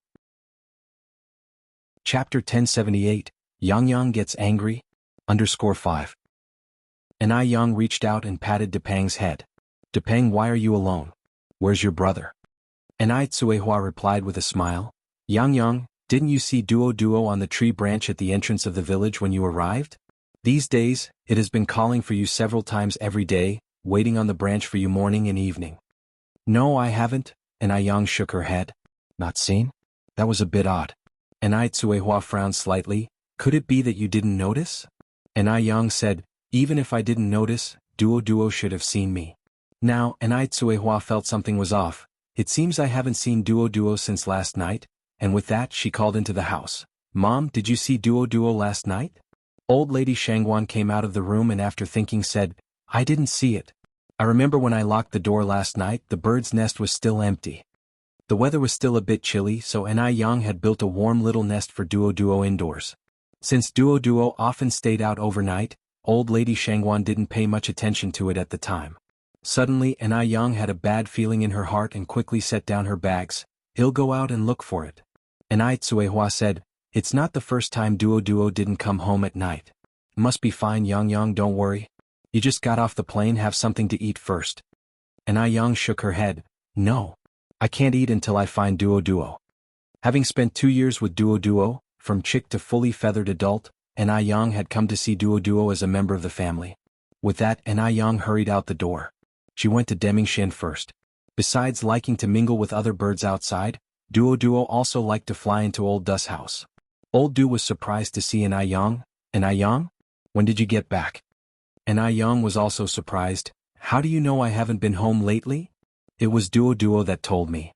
Old Du continued, you don't know how much that little fellow missed you, mentioning you several times a day. It missed you. I came to look for Duo. Is Duo here? Ni Yang asked. Old Du shook his head. No, it has not come here for the past 2 or 3 days. Has Duo gone missing? Ni Yang nodded. Yes, my mom said she hasn't seen it since last night. Since it's not here, I'll go look elsewhere. I'll come with you. Upon hearing about Duo's disappearance, Old Du was also very anxious. Ni Yang said, no need, I can go by myself. Old Du didn't insist, then call me when you find it. Will do. Since Duo wasn't at Old Du's place, Ni Yang had no choice but to visit several places Duo usually liked, but Duo was nowhere to be seen. Duo. Ni Yang called out urgently. Just then a bird call sounded in the sky. Chirp. Ni Yang recognized it as Duo's mate, which had led her to find Duo when Old Du had caught it by mistake last year. You know where Duo is, right? Chirp. Duo's mate circled in midair as Ni Yang opened the car door to the driver's side. You lead the way. Chirp.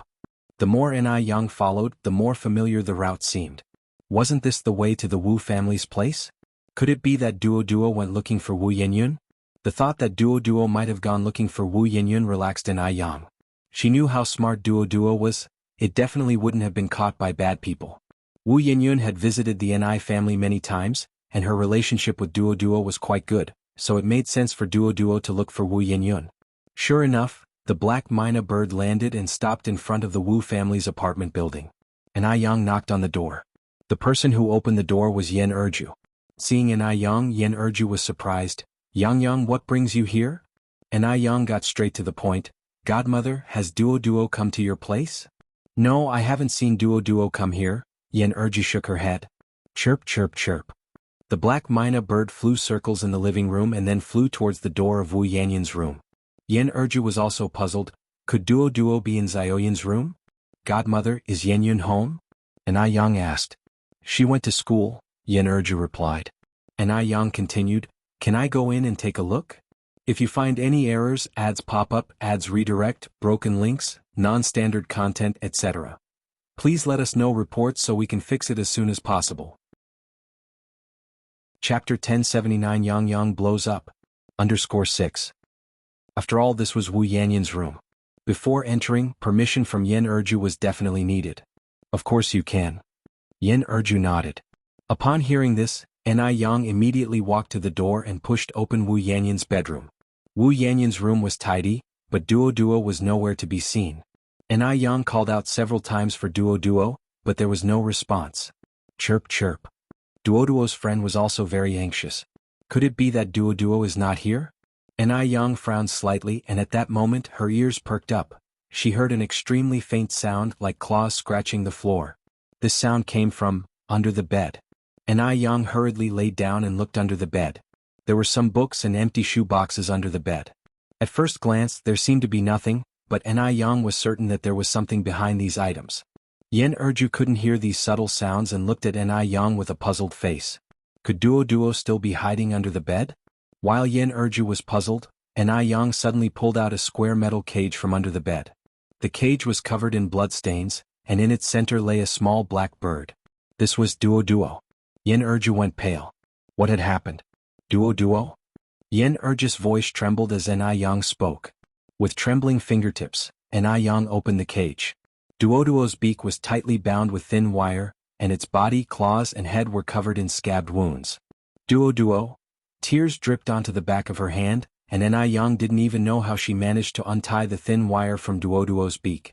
All she saw in her eyes was Duo's horribly misshapen beak. This silly bird, how much pain it must be in.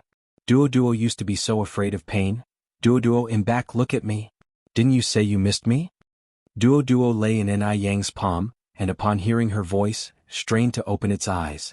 Yang is back. But it can't go back. Duo opened its mouth, and from its dry throat, not a single sound could be made. Yang grabbed a water cup from the table, dipped some water with a tissue and brought it to Duo's beak. Duo, have some water first. Water. It was water. Locked under the bed for nearly 2 days, during the hungriest and thirstiest moments, how it wished Wu Yanyun would untie the wire from its beak and provide it with water, with food. Even if just a drop of water, a grain of birdseed, it could hold on until Yang came back. Because it knew that Yang would find it. Just like the time she found it at that little bastard's place. But it had waited a very long time and Yang had not come. Duo didn't want to die, was fearful of death. There were still so many delicious things it hadn't tasted, so many fun things it hadn't done. If it died, what if someone bullied the silly cat at home? If it died, what would happen to Yang? Later it couldn't take it anymore and began frantically hitting the cage. But the cage was made of iron wire. It crashed into exhaustion, its head bleeding profusely, yet the cage remained unbroken. Duo's vision grew increasingly blurry, as did Yang's. Cool water soothed the dryness. Duo mustered all its strength. Yang. Its voice was no longer crisp, hoarse and murky beyond recognition. No one knew the agony it had been through these days. It was unimaginable. Duo, stop talking, I'm taking you home now, I will cure you, let's go home. Yang. Duo looked at Yang and eventually, its eyes slowly closed. In the palm of her hand, she could no longer feel its heartbeat. Yang, trembling shoulders, watched Duo as her low voice turned into almost a wail. It was the first time Yen Erju had seen Yang like this. and Ai Yang so utterly distraught. For a moment she did not know what to say. Duo died in Wu Yanyan's room, and the perpetrator behind the scene was now evident. She couldn't understand why Wu Yanyan would do this, nor could she fathom why Wu Yanyan had become so cruel. For a moment, Yen Urgis' eyes also reddened. Duo, I'll take you home. Ai Yang carried Duo in one hand and leveraged herself up from the ground using a chair with the other, but the action caused blood to rush to her temples and she nearly collapsed forward. Blood rushed to her heart. Yang, are you all right? Yen Urju quickly reached out to support Ai Yang. I'm fine. Ai Yang waved her hand and staggered toward the door. Yen Urju could only watch Ai Yang's retreating figure. A mournful cry emanated from above. Ai Yang carefully placed Duo in a cardboard box on the passenger seat, one hand on the steering wheel, the other repeatedly wiping tears that seemed endless. It was her fault. She shouldn't have stayed abroad for so long. If she had returned earlier, perhaps none of this would have happened. When Ai Tsuehua saw Ai Yang disheveled coming out of the car, she was utterly shocked. Knowing that Ai Yang is a strong person, having been in Beijing for 3 years without shedding a tear in her presence, a foreboding feeling suddenly seized Ai Tsuehua. Yang, what happened to you? Did you find Duo? Ai Yang opened the passenger's door. Duo is dead. What? Ai Kuihua's eyes widened, thinking she was hallucinating. It's dead. Ai Yang took out the cardboard box from the passenger seat. My God. Seeing the battered Duo, Ai Tsuehua covered her mouth, her eyes instantly reddening with tears flowing. Who can remain indifferent in the face of such emotions? They had spent so much time with Duo, and its quirky, charming nature had already made it a member of their family. With a hoarse voice, Ai Tsuehua asked, What happened to Duo? How did it die? Who did this? Upon hearing the commotion, Old Master Zheng, Grandma Zheng and Grandma Shangguan also ran out and were startled to see Duo in such a state, wiping their tears from heartache. Grandma Shangguan cried and asked, What in the world happened? Didn't Duo just miss one night at home? How could this have happened to it? Who did this? It's so immoral. Truly despicable. Yang, where did you find Duo? Ai Yang handed the box with Duo to Ai Tsuehua. Mom, I need to step out for a bit. Where are you going? To avenge Duo. After dropping these words, Ai Yang got into the driver's seat. If you find any errors, ads pop up, ads redirect, broken links, non-standard content, etc., please let us know reports so we can fix it as soon as possible. Chapter 1080, Notorious Avenging Duo? Ai Kuihua's brow twitched as she hurriedly walked to the car and knocked on the window. Yang, do you know who killed Duo? I do. Ai Yang's eyes were wrapped in a touch of coldness, and her voice was extremely chill. For such a long time, Elder Zheng, Madame Zheng and Elder Shangguan had never seen Ai Yang like this. In their memory, Ai Yang had never lost her temper. She always greeted everyone with a smile, so much that everyone thought Ai Yang was always tempered. They never imagined that Ai Yang losing her temper would be so terrifying. Ai Tsuehua continued, So who is the person who killed Duo? Yang, calm down a bit. The situation has already been set, and acting like this won't solve the problem. People who normally don't show anger suddenly erupting, Ai Tsuehua feared she might do something impulsively that couldn't be undone. However, Ai Tsuehua could also understand her feelings. After all, Duo was raised by her from the beginning, when even its feathers weren't fully grown, not to mention Ai Yang, even she herself couldn't bear it. Ai Yang's lips were tightly pursed, and without saying a word, she stomped on the accelerator. Dust flew and the car vanished from everyone's view. Ah. Ai Tsuehua sighed. Do you think Yang might do something foolish? Mrs. Zheng worriedly walked over to Ai Tsuehua. I don't know. Elder Shangguan came over and asked, Ting, did Yang tell you who killed Duo? No. Ai Tsuehua shook her head. Ai Yang drove the car at high speed, finally stopping at a crossroad. Soon, a motorcycle carrying a passenger sped from not far away. Ai Yang narrowed her eyes slightly, turned the steering wheel and floored the gas pedal. Whoosh! A dangerous drifting maneuver saw the car directly blocking the motorcycle, forcing it to a stop. On the flat road there were 4 deep skid marks. Fuck. Who is it? Are you out of your mind? Wei Haoguang furiously took off his helmet. Get down? Ai Yang simply extended her hand to close the car door. Her face showed almost no expression and her voice was faint, yet Wei Haoguang shivered with cold. Was this person here to avenge Wu Yanyan? Although Ai Yang appeared merely in her teens, Wei Haoguang was very wary of her. She was different from Wu Yenyun, she had a frightening presence. Wei Haoguang quickly got off the bike with his companion, bowing and scraping. Do you have any orders? Anai Yang looked towards Wei Haogang's companion. Take off the helmet. Okay. Wei Haoguang nodded repeatedly and hurriedly removed the other's helmet. Beneath the helmet was a young girl with an immature face, not Wu Yenyun. Just from the figure, Anai Yang had thought this girl was Wu Yenyun. Anai Yang slightly furrowed her brows. Where is Wu Yenyun? Wei Haoguang scratched his head. Maybe she went to school? You can go. Hearing this, Wei Haoguang breathed a sigh of relief, quickly taking the girl and riding the motorcycle away. Not long after Wei Haoguang left, Anai Yang saw Wu Yenyun coming towards her with a backpack. Seeing Anai Yang, Wu Yenyun felt annoyed and tried to walk around her. What was Anai Yang doing here? To persuade her to let go of the past, to forgive the Anai family, to forgive Anai Tsuehua? Just then, a shadow blocked in front of Wu Yenyun. Stop. 2 words, very cold as if wrapped with a layer of ice, chilling to the bone. Wu Yenyun looked up and saw that face as if veiled with snow, clear and distinct. Oddly, Wu Yenyun suddenly felt panic. She tried to suppress the fear in her heart, swallowed her saliva and asked, What do you want? Anai Yang's lips parted slightly. Did you lock up Duo? Wu Yenyun, looking unafraid, retorted, I locked it up. So what? Do you know that Duo is dead? Anai Yang's clenched fists trembled slightly. Did you do it on purpose? So what if I did it on purpose? Wu Yenyun's lips curled into a mocking smile. From the looks of you, are you going to mourn that beast in sackcloth and ashes? To think Anai Yang had such a hypocritical face, if unknowing people saw her, they might think her own mother had died. Just a bird and she actually cried over it. Such an act. Is it necessary? Really disgusting. Anai Yang slightly furrowed her brows and raised her hand. If you find any errors, ads pop up, ads redirect, broken links, non-standard content, etc. Please let us know reports so we can fix it as soon as possible. Chapter 1081 Notorious _2. Slap.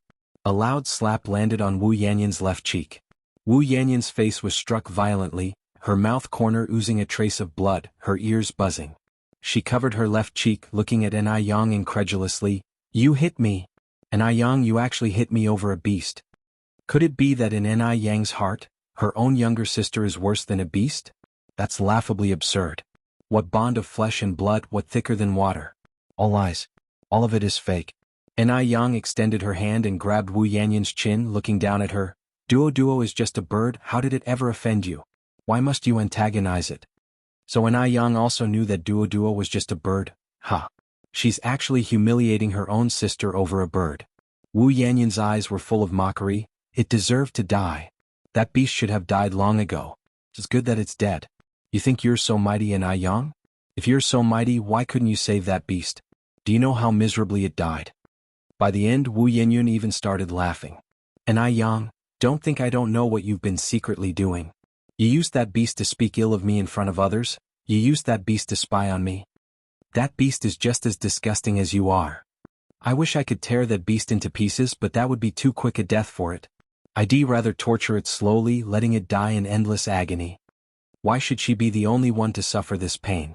She's only 18 this year. Why should she bear the pain of being abandoned, sold, and deprived of her innocence? Anai Yang should be the one suffering this pain. It was Anai Yang who caused her to end up this way. Without Anai Yang, none of this would have happened. So, in Wu Yanyun's eyes, Duo is a substitute for Anai Yang. When she was torturing Duo, she didn't feel it was cruel but rather refreshing. Hearing these words, Anai Yang's hand holding Wu Yanyun's chin trembled. Before her eyes flashed over and over the scene of Duo lying in the palm of her hand. It was in so much pain, so uncomfortable, so desperate to live, yet she was powerless, and the culprit of it all was Wu Yenyun. Then you should accompany Duo in death. As the words fell, Anai Yang pulled out a dagger from her waist, the sunlight making the cold blade gleam. At that moment, Anai Yang burst out with a bloodthirsty ferocity. She's gone mad. Anai Yang has gone mad. She's actually harboring murderous intentions against her own sister. Wu Yanyun's pupils shrank, the reflection of the dagger in her eyes growing larger. Just when the dagger was about to strike down, she closed her eyes tightly in fright. Shoo! The expected pain did not come. Wu Yenyun opened her eyes, only to see Anai Yang holding a strand of hair in her hand, her eyes filled with chilling coldness. Ni Yang gripped the hair with one hand, and Wu Yanyan's chin with the other, leaning close to her ear and saying, "Push me too far and he'll take your life. Believe it or not." After the words, Ni Yang let go of Wu Yanyan and got into the car directly. Wu Yanyan, supporting herself with her hands on the ground, watched as the car disappeared, feeling unwilling and suddenly felt a surge of acid from her stomach, and started to retch on the spot. After retching for a while, Wu Yanyan finally felt slightly better. With her burning left cheek, she headed towards her home. As soon as she got home, she was greeted by a scolding from Yen Erju. "They're all the same. Every one of them. In their eyes, she is worse than a beast." Her face was bruised by Ni Yang, yet Yen Erju didn't even have a word of concern. "Enough." Wu Yanyan looked up, furiously staring at Yen Erju. "Am I really worth less than a beast in your eyes? If that's really the case, just kill me with one stroke. Paying off the beast's life should be fine, right?" Saying this, Wu Yanyan picked up a fruit knife from the table and handed it to Yen Erju. Yen Erju was startled, snatched the fruit knife from Wu Yanyan's hand and threw it on the ground. "Just put on a show, keep on acting. I don't care about you anymore." When Ni Yang got home, she just happened to encounter Shengguan Dehui holding car keys on his way out. Seeing Ni Yang, Shengguan Dehui's face lit up. Yang, you're back." Worried Ni Yang might do something reckless, Shengguan Dehui had been about to drive out to look for her, but upon seeing Ni Yang return, he too breathed a sigh of relief. If you find any errors, ads pop up, ads redirect, broken links, non-standard content, etc., please let us know reports so we can fix it as soon as possible. Chapter 1082 Notorious_3. Dad. Shengguan Dehui continued, "Come in, your mom and the others are very worried about you." "I'm fine." They both went in, and upon entering the house, Ni Tsuehua approached. Yang, are you all right?" Ni Yang shook her head slightly. "Where is Duo?" Ni Tsuehua sighed. "Over there." Ni Tsuehua placed Duo into its favorite nest. Depang stood motionless beside Duo, occasionally touching Duo's little head with its little paws, seemingly puzzled as to why Duo was ignoring it. "Meow. Meow." Depang rubbed its fluffy head against Duo's body, but Duo still did not respond. "Meow." Depang got angry and, imitating Duo's usual behavior, turned around and presented its bottom to Duo. Seeing this, Ni Yang's heart, which had finally calmed down, began to ache again. Ni Yang took a deep breath, walked over to Duo's side, and placed the strand of hair into Duo's nest. "Whose hair is this?" Ni Tsuehua asked. "It's Wu Yanyan's," Ni Yang replied. Ni Tsuehua gasped. "What?" She had never dreamed that Wu Yanyan could be Duo's killer. Yang, are you saying that Yanyan is the one who killed Duo? Granny Zheng approached. Ni Yang nodded. Granny Zheng frowned slightly. Why would she do such a thing?" "I don't know either," Ni Yang added. "Maybe it's because she's psychologically twisted." Meanwhile, the expressions of Grandfather Zheng, Granny Shengguan, and Shengguan Dehui also looked somewhat distressed. Just then, the quiet living room was suddenly interrupted by the ring of a telephone. The nanny walked over to answer the phone. Yang, it's for you." "Coming." Ni Yang answered the phone, her voice sounding no different from usual. "Hello." The caller was Grandpa Du, who was concerned about Duo and had called to inquire about the situation. Duo is dead." Upon hearing this, the person on the other end of the phone was silent for a long while. "Are you serious?" "Yes." "They'll come over right away." After saying this, Grandpa Du hung up the phone. Ni Yang stood in front of the phone, still struggling to accept the fact that Duo was gone. On the day she and Mo Chishan left for M country, Duo had seen them off, and she had promised Duo that she would bring back imported bird feed. Duo had also asked her to come back early. Why didn't she come back earlier? If she had come back earlier, Duo wouldn't have ended up like this. Ni Yang's legs weakened, and she sat on the sofa, crying quietly. Yang, Ni Quihua's eyes reddened, and just as she was about to step forward to comfort her, Shengguan Dehui patted her on the shoulder. "Don't go, let her cry. It's better for her to have a good cry than to keep it all inside. Crying when sad, smiling when happy, that is a genuine person." After quite some time, Ni Yang calmed down, washed her face with cold water in the restroom, and began to tidy up Duo's favorite toys and the bird feed she had specially brought back from abroad. Halfway through packing, Ni Yang suddenly thought of something. "Grandpa." "Ah, I'm here," Grandfather Zheng responded immediately, walking up to Ni Yang. Ni Yang then said, Grandpa, could you please help me order a wooden box? One that can fit all these things. You don't realize how much stuff is in the house until you start tidying up. There were indeed so many of Duoduo's belongings. Grandfather Zheng nodded. All right, I'll do it right away. Just then little Nai Yun, holding her teddy bear, came down from upstairs. As she walked and rubbed her eyes, she said, Sister is back. Was Duoduo found? Yes, Duoduo was found, and Ai Yang nodded. Where is Duoduo then? Little Nai Yun asked. I haven't seen it. Little Nai Yun had not seen Duoduo for 2 days and missed it very much. In fact, many of Duoduo's words were taught to it by little Nai Yun, such as silly cat, the landlord's silly son. Ah, so Duoduo has been hiding here and being lazy. Duoduo, I'm coming. I see you. Little Nai Yun walked toward Duoduo. Duoduo. Little Nai Yun reached out and poked Duoduo, but Duoduo remained still. Little Nai Yun looked up at Nai Tsuehua. Mom, why isn't Duoduo moving? Little Nai Yun was only 4 years old and did not yet understand the meaning of life and death. Nai Tsuehua did not speak, unable to bear telling little Nai Yun the truth. Little Nai Yun then turned to Shengguan Dehui. Dad, why isn't Duoduo moving? If you find any errors, ads pop up, ads redirect, broken links, non-standard content, etc. Please let us know reports so we can fix it as soon as possible. Chapter 1083 Notorious_4 Shengguan Dehui squatted down and looked at little Nai Yun, saying, Duoduo is too tired, it has fallen asleep. Really? Little Nai Yun asked somewhat doubtfully. Yes. Sister, is what Dad said true? Nai Yang nodded. It's true. Little Nai Yun furrowed her brow. But Duoduo doesn't usually sleep like this, it's so strange. She had seen Duoduo sleeping before. Duoduo liked to stand in front of the bird's nest, tucking one foot up just like a golden rooster standing on one leg. Nai Yang continued, because Duoduo is too tired. Oh. Little Nai Yin nodded, half understanding. She trusted Nai Yang very much, so she did not question Nai Yang's words. When Grandfather Du arrived, Nai Yang had already packed up Duoduo's belongings, and Old Master Zheng had also finished fixing the wooden box. Old Master Zheng was skilled at his craft, not only making the wooden box good-looking but also brushing a layer of tung oil on the outside. Grandfather Du stood in front of Duoduo, his face silent, his brows and eyes hiding a deep sullen expression. After a long while he finally said, It was Wu Yinyun, wasn't it? Nai Yang's voice showed no emotion, as she placed Duoduo's favorite toys and birdseed into the wooden box one by one. Grandfather Du's hand, holding the Buddha beads, had gradually turned white at the knuckles. The silly bird. Hadn't he told it not to get close to Wu Yinyun? How did it just ignore his warning? Nai Yang walked over to Grandfather Du, picked up Duoduo's nest and cautiously placed it in the wooden box. Don't be too sad, Grandfather Du said. Nai Yang's expression was serene. I'm not sad. Grandfather Du sighed. I also blame myself for this. Actually, the last time on the street I felt something off about the way Wu Yinyun looked at Duoduo, but I didn't expect that she would actually harm a bird. She absolutely hates me, Nai Yang continued. If I weren't Duoduo's owner, Duoduo wouldn't have died. Blame no one else but me.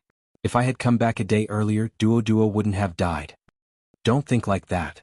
Nai Yang's lips curled into a faint smile. It's okay. With that, Nai Yang closed the lid of the wooden box. Wait a moment. Grandfather Du reached out his hand to stop the lid. What's wrong? Nai Yang looked up slightly. In the wooden box, one side held Duoduo's food and toys, while the other held the bird nest and Duoduo, and Grandfather Du placed the Buddha beads next to Duoduo. What are you doing? Nai Yang asked, surprised. Grandfather Du explained, this Buddha beads have been consecrated. I hope they can bless Duoduo to reincarnate as a human in its next life into a good family. But this is too precious. Judging from its appearance, Grandfather Du had been carrying these Buddha beads for at least 5 years, and the material was top-grade Xiaoya sandalwood. Grandfather Du smiled. It's just a worldly possession. In my view, all the money in the world couldn't buy another Duoduo. I thank you on behalf of Duoduo. You're welcome, Grandfather Du continued. Duoduo was also my friend.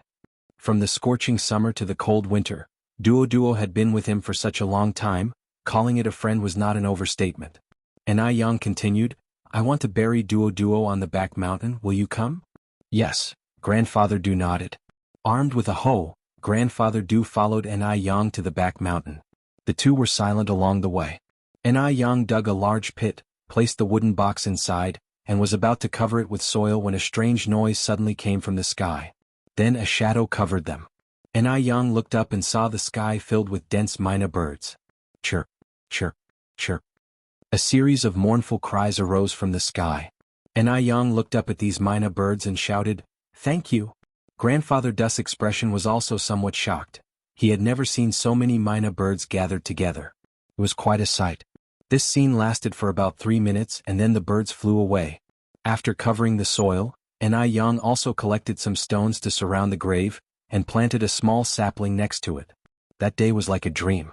After leaving Jianghu village, Grandfather Du seemed like a changed person, carrying the stormy aura making others dare not look straight at him. The servants at Deming Pavilion were on tenterhooks, afraid that they might inadvertently anger Grandfather Du. Grandfather Du called Wang Ziki, "Check on Wu Yanyan's recent situation." Ah! Ziki was stunned. Grandfather Du continued, "Check on Wu Yanyan's recent situation, have someone watch her 24 hours a day. If you find any errors, ads pop up, ads redirect, broken links, non-standard content, etc. Please let us know reports so we can fix it as soon as possible." Chapter 1084 Notorious_5. Okay. Wang Ziki looked at Grandfather Du with some confusion. Why would Grandfather Du want to investigate Wu Yanyan out of the blue? Could it be that he took a liking to Wu Yanyan, intending to take her in as the third mistress? Moreover, he always felt that today's Grandfather Du was a bit strange. But he couldn't quite put his finger on what was strange. Just at that moment, Wang Ziki suddenly realized that the Buddha beads Grandfather Du usually wore on his wrist were missing. Where are the Buddha beads? These beads had extraordinary significance to Grandfather Du. 8 years ago, when his chronic illness became severe and he nearly died, a wandering high monk gave Grandfather Du these life-altering Buddha beads. Grandfather Du cherished the beads immensely, usually not letting anyone else touch them, not even allowing Du Jiao to take a look. But today the beads had vanished. Wang Ziki's expression changed. "Grandfather, where are your Buddha beads?" Grandfather Du nonchalantly said, "I gave them away. You go and take care of your business quickly." Okay. Wang Ziki nodded. The next day, when Du Jiao found out about this, she too was startled. "Second brother, where are your Buddha beads?" "They were given as a burial offering for Duo. Grandfather Du told the truth. Du Jiao opened her mouth wide. Duo dead? Stop joking around." "I'm not joking with you." Du Jiao's face turned pale. "Is Duo really gone?" Duo was particularly endearing and Du Jiao liked it a lot. It took her a moment to come to terms with the fact. Grandfather Du nodded slightly.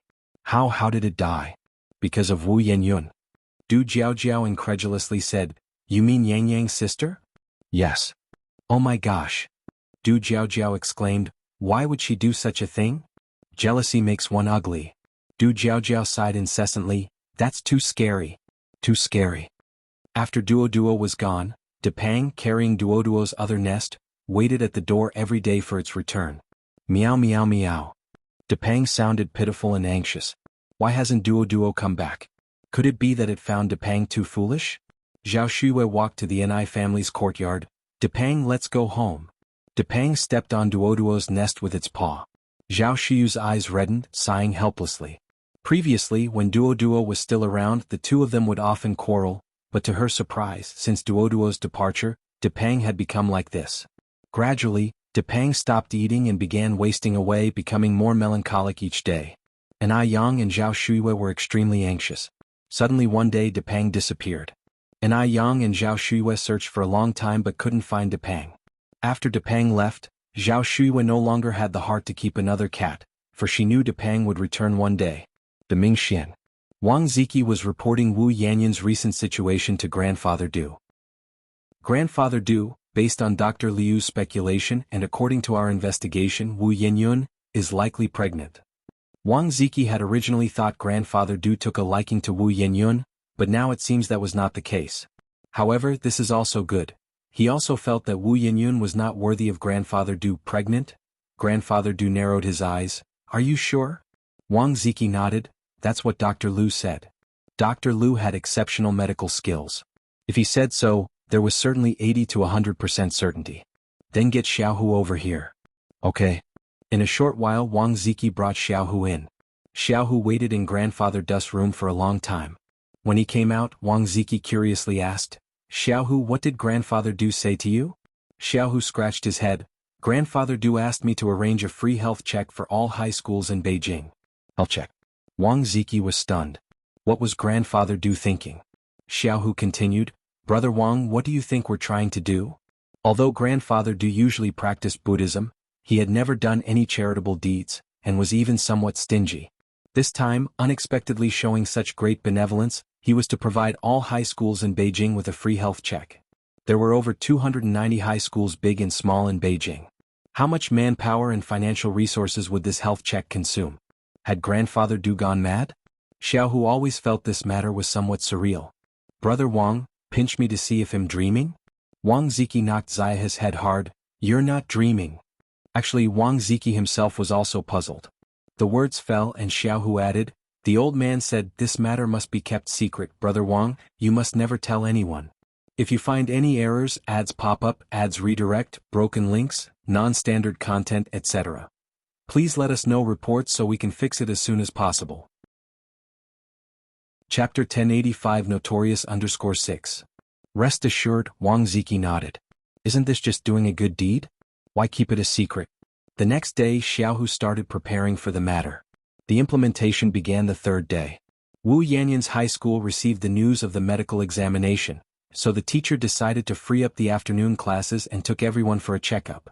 Wu Yanyun didn't pay much attention to this, but faintly felt that the doctor's gaze at her was a bit strange. 2 hours later, the head teacher called Wu Yanyun to the office alone. "Take a look at this."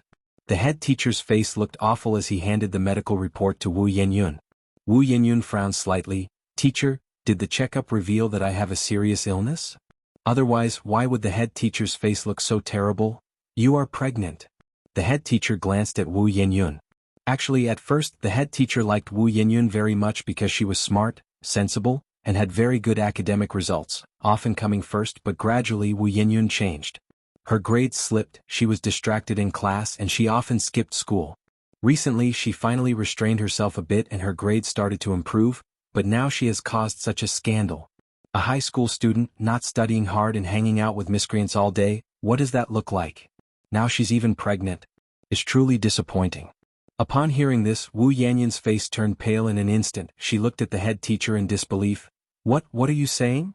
How could this happen?" In a flash, Wu Yanyun's world seemed colorless, bleak and desolate. The head teacher sighed. "Just take a look at the medical report yourself." Before calling Wu Yanyun over, the head teacher had already contacted the Wu family parents, and they were now on their way. The call was answered by Yan Erju. Upon hearing the head teacher's words, her first reaction was that it was impossible. How could Wu Yanyun be pregnant? It must be a mistake.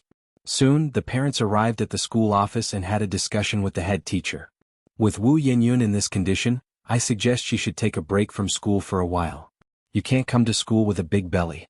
Yan Erju said, "Teacher, rest assured, the test result must be mistaken. Our Xiaoyun is still a virgin. How could she possibly be pregnant? It's definitely a mistake. Impossible." Although Wu Yanyun has been a bit stubborn recently, she would definitely not do such a thing. The head teacher then said, "If you doubt the medical examination results, you can take Wu Yanyun to the hospital for a checkup." Coming out of the office, students immediately started pointing and discussing Wu Yanyun. "I heard she's pregnant." "Really?" "Of course it's true. It was discovered during this medical checkup." TSK, so young and already messing around, that's utterly shameless." There were also some more rational students. "Don't spread rumors, maybe she isn't pregnant at all." "Not pregnant? Then why did the teacher ask her parents to come?" Hearing this, the person who had just spoken fell silent. "What's her name?" "It's Wu Yanyun from class 6 of senior 3. Listening to these conversations, Wu Yanyun wished she could find a crack in the ground to crawl into. The Wu family parents also felt humiliated. After hastily leaving the school, the Wu family parents immediately took Wu Yanyun to the hospital for a check. Wu Yanyun herself also harbored a glimmer of hope. Not pregnant. She mustn't be pregnant. It was the doctor's mistake at the examination. If you find any errors, ads pop up, ads redirect, broken links, non-standard content, etc. Please let us know reports so we can fix it as soon as possible. Chapter 1086 Reap what you sow with Yan Erju accompanying her. Wu Yinyun went for various medical examinations. After the examinations, the family of 3 sat in the waiting room awaiting the results. Approximately an hour later, it was finally Wu Yanyun's turn. It was a female doctor around 40 years old. Yan Erju grabbed the doctor's hands, unable to hide her urgency. Doctor. Doctor. My daughter isn't pregnant, right? Hope also flickered in Wu Yanyun's eyes. She couldn't be pregnant. She definitely couldn't be pregnant. The female doctor adjusted her glasses, holding Wu Yanyun's results, and looked up at Yan Erju. According to the examination results, your daughter is already 4 weeks pregnant. Boom. The doctor's words exploded like a thunderclap directly over the heads of the family of 3. She was really pregnant. How could she be pregnant? Smack. Unable to contain his anger, Wu Jinshu slapped Wu Yanyun across the face. He was furious. He was absolutely furious. He had never imagined that Wu Yanyun would do something like this. She was actually pregnant. How could he face anyone in the future? Yan Erju covered her mouth, crying out. How foolish. This child was too foolish. Wu Yanyun, not caring about the pain on her face, bit her lip hard, feeling both shame and embarrassment, wishing she could just disappear from this world. It's a mistake, doctor. You must have made a mistake. Wu Yanyun grabbed the doctor's hand, crying out, please tell me it's not true. I'm not pregnant. Not. The female doctor glanced again at Wu Yanyun's medical record. No wonder the parents were so angry. For a moment, the doctor looked at Wu Yanyun with a strange expression in her eyes. The doctor continued, do you want to keep the baby? If so, I can prescribe some medicine for maintaining the pregnancy. Wu Yanyun couldn't hear anything anymore. All she could think about was that she was pregnant. She was pregnant. She was actually pregnant? Wu Jinshu said, we can't keep this child. Yan Erju hurriedly added, yes, yes, yes. We can't keep this child. For the sake of Wu Yanyun's future, this child couldn't be kept. The doctor looked at Wu Yanyun's parents and continued, your daughter has a unique physique, and this is her first child. If you choose abortion, she may never be able to conceive again. Upon hearing this, Wu Yanyun's parents were stunned. What should they do? Should Wu Yanyun give birth to the child? What will happen to Wu Yanyun's future if she gives birth? And if they go with abortion, Wu Yanyun might never be able to become a mother again. For a while, Wu Yanyun's parents found themselves in a dilemma, unsure of what to decide. The doctor continued, you parents should go home and discuss it thoroughly. If you decide to proceed with an abortion, it's best to do it within the first 3 months. After 3 months it will be tough for the adults. Wu Yanyun didn't know how she had managed to leave the hospital. On the way, Wu Jinshu and Yan Erju were silent. She knew that this was the calm before the storm. Upon returning home, Wu Jinshu's emotions completely erupted. Tell me, which bastard got you pregnant? Was it that bastard on the motorcycle last time? Wu Yanyun, with tears all over her face, shook her head. I don't know, I don't know. You don't know? You've done such a shameful thing and you don't know? Wu Jinshu continued, crying. What's the use of crying now? How many times have your mom and I told you to stay away from those bad youths? What did you say back then? You're reaping what you sowed. Retribution. What sin did our Wu family commit to raise such a disgraceful child? This was probably the most severe Wu Jinshu had ever scolded Wu Yanyun, because it was too shameful. The news of Wu Yanyun's pregnancy had already spread on their way to the hospital. It wouldn't take many days before everyone would know. It might even make the news. The more Wu Jinshu thought about it, the angrier he became. Listening to all this, Wu Yanyun recalled the time she had fasted, the time when her parents had earnestly advised her, but she just wouldn't listen. She regretted it so deeply. She truly regretted it. If only she had listened to her parents' advice earlier and completely cut off contact with Wei Haoguang. If she had severed ties with Wei Haoguang back then, none of this would have happened today. But in this world, there is no medicine for regret. No medicine for regret. Why was she so foolish then? If you find any errors, ads pop up, ads redirect, broken links, non-standard content, etc., please let us know reports so we can fix it as soon as possible. Chapter 1087 Reap What You Sow _2. Wu Yanyun now desperately wished she could go back in time and kill her foolish self who did everything for Wei Haoguang, for that so-called right to socialize. It's too late. Everything is too late now. Wu Yanyun sobbed uncontrollably. Wu Jinshu, who was cursing, also began to cry. Yan Erju sighed and gave Wu Jinshu a look, then pulled Wu Yanyun into the house. Come with me for a moment. Wu Yanyun, trembling, followed Yan Erju into the bedroom. Yan Erju closed the bedroom door, looked at Wu Yanyun with a heavy heart and said, Tell me honestly, who is the father of the child? I really don't know. How can you not know? Yan Erju frowned and said, what's the point of protecting that man at a time like this? Wu Yanyan's face was streaked with tears. How could she bring herself to tell Yan Erju about such a shameful matter? Yan Erju sighed again and continued, you heard what the doctor said today. If you go through with the abortion you might not be able to get pregnant again. You're not getting any younger, and since girls have to get married sooner or later, what if? Wu Yenyun understood what Yan Erju was implying and screamed, no. I don't want to give birth to this bastard child. I don't want to. Bastard child? How many mothers would call their own children bastards? Yan Erju's brow twitched and she instantly knew there was more to the story. It seemed that Wu Yenyun had not done this willingly. Yenyun, tell me, did someone bully you? What exactly happened? Wu Yenyun told Yan Erju everything through her tears. After listening, Yan Erju's face showed a mixture of shock and sympathy. She couldn't imagine what kind of pain Wu Yenyun went through that night. No wonder Wu Yenyun kept saying she didn't know who the father of the child was. Yan Erju admonished her with frustration. Your father warned you long ago not to mix with scum like Wei Haoguang. You just had to learn the hard way before feeling regret. You and your father have been advising you for so long, but not only did you not appreciate it, you even went on a hunger strike against us. Wu Yenyun felt regret too. But what good was regret? There's no such thing as a pill for regret in this world. Wu Yenyun grabbed Yan Erju's hand, crying, Mom, please don't tell Anai Yang. If Anai Yang finds out, she will definitely laugh at me. She will definitely laugh at me. What are you worried about at this point? If you cared so much about face, why did you even do such a thing in the first place? Yan Erju continued, you can control what your father and I say, but can you control what others say? The rumors will reach Yang eventually. Now that everyone knew Wu Yenyun was pregnant, word was bound to spread, and they couldn't cover it up. When the time came, she and Wu Jinshu would lose face in public as well. It wasn't just Wu Yenyun who was disgraced, but them as parents too. Walking outside, people would criticize them as parents. Hearing this, Wu Yenyun cried even harder. Yan Erju cried along with her, what kind of situation is this?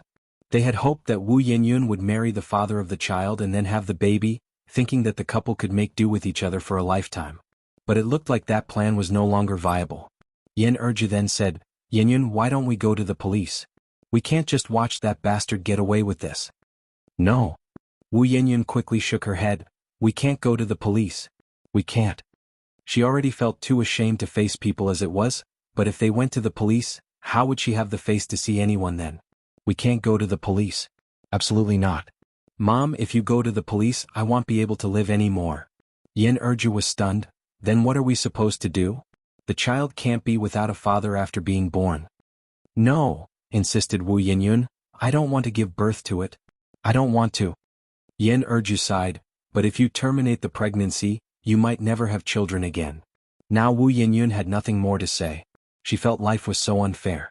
She was the one who had been abandoned, the most pitiful one, and yet now she had become the most miserable one. The one who should be suffering was living a carefree life. It was unfair. Truly unfair. Everything she was enduring should have been Ni Yang's to bear. If it had been Ni Yang who was abandoned, then she would be the noodle restaurant's boss, the founder of the Ice Skin Jade brand, the exquisite beauty. If you find any errors, ads pop up, ads redirect, broken links, non-standard content, etc., please let us know reports so we can fix it as soon as possible. Chapter 1088 Reap What You Sow _3. Everything was taken from her by Ni Yang. Was Ni Yang. It was all Ni Yang's fault. After Yan Erju left Wu Yanyan's room, she discussed the situation with Wu Jinshu. Wu Jinshu sighed, I always knew that Yenyun, this child, wouldn't grow up without experiencing something. But I never imagined that the price for her growing up would be this great. What path should they take in the future after such an incident? It's too late to talk about this now. What about the baby in her belly? What to do? What do you think we should do? To give birth to it is not right, to abort it is also not right. Wu Jinshu was also troubled. Shall we ask Yang Yang for advice? Suggested Yan Erju. Ni Yang had advanced medical skills. She might still be able to help Wu Yenyun solve this problem. Wu Jinshu shook his head. This time Yang Yang has truly given up on Yenyun, let's not bother her anymore. Ever since Duo died, Wu Jinshu knew that the sisterly bond between Ni Yang and Wu Yenyun had come to an end. Not to mention Ni Yang, any other person probably couldn't tolerate Wu Yenyun. In this world, who would do thankless tasks? What should we do then? Yan Erju was extremely anxious. Wu Jinshu sighed again. Yinyun is not young anymore, she's already of age, we as parents can only give her some advice, the final choice is up to her. No matter what, they would respect Wu Yanyun's decision. The next day, Enai Tsuehua heard about Wu Yanyun's situation. When she got home, she talked to Enai Yang about it. Yang, do you know about Yanyun's situation? Enai Yang's face didn't show any extra emotion, just a faint nod. Call her cold-blooded or heartless, but right now she didn't want to get involved with Wu Yanyun's affairs at all. She was not capable of repaying evil with kindness. Enai Tsuehua sighed, that child is really too pitiful. Pitiful? Enai Yang looked at Enai Tsuehua, I don't think she's pitiful at all. Every effect has its cause, she brought this on herself. If only Wu Yinyun had been more obedient, she wouldn't have ended up like this today. Enai Yang didn't have a shred of sympathy for her now. Mom, from now on just pretend you've never had this daughter and stop meddling. Even if you help her, she won't be grateful to you at all. To say something unpleasant, she's just like my deceased father and grandmother. Upon hearing this, Enai Kuihua's brows twitched, because she felt that Enai Yang was quite right. Wu Yanyun's nature was indeed a bit like Mu Jinbao and the old Mrs. Mu, selfish and self-centered. The last time Wu Yinyun was afflicted with a strange disease, if not for Enai Yang, there would have been no way for Wu Yinyun to survive, but when Wu Yinyun woke up, not only did she not thank Enai Yang, she even bit back. Never mind. If not caring is what it took, then so be it. Caring too much would just add burdens to Enai Yang, just like back in Dam Village. If she had woken up sooner, then Enai Yang wouldn't have suffered so much for nothing. A life for a life, the Enai family's debt to Wu Yinyun had been repaid. Having figured this out, Enai Tsuehua felt much lighter. 7 days later, the couple took Wu Yinyun to the hospital. While queuing for surgery, Yan Erju held Wu Yanyun's hand tightly. Yinyun, have you really thought it through? Aha! Wu Yinyun nodded her head. In just 7 days, Wu Yinyun seemed to have aged several years. The marks of time were evident.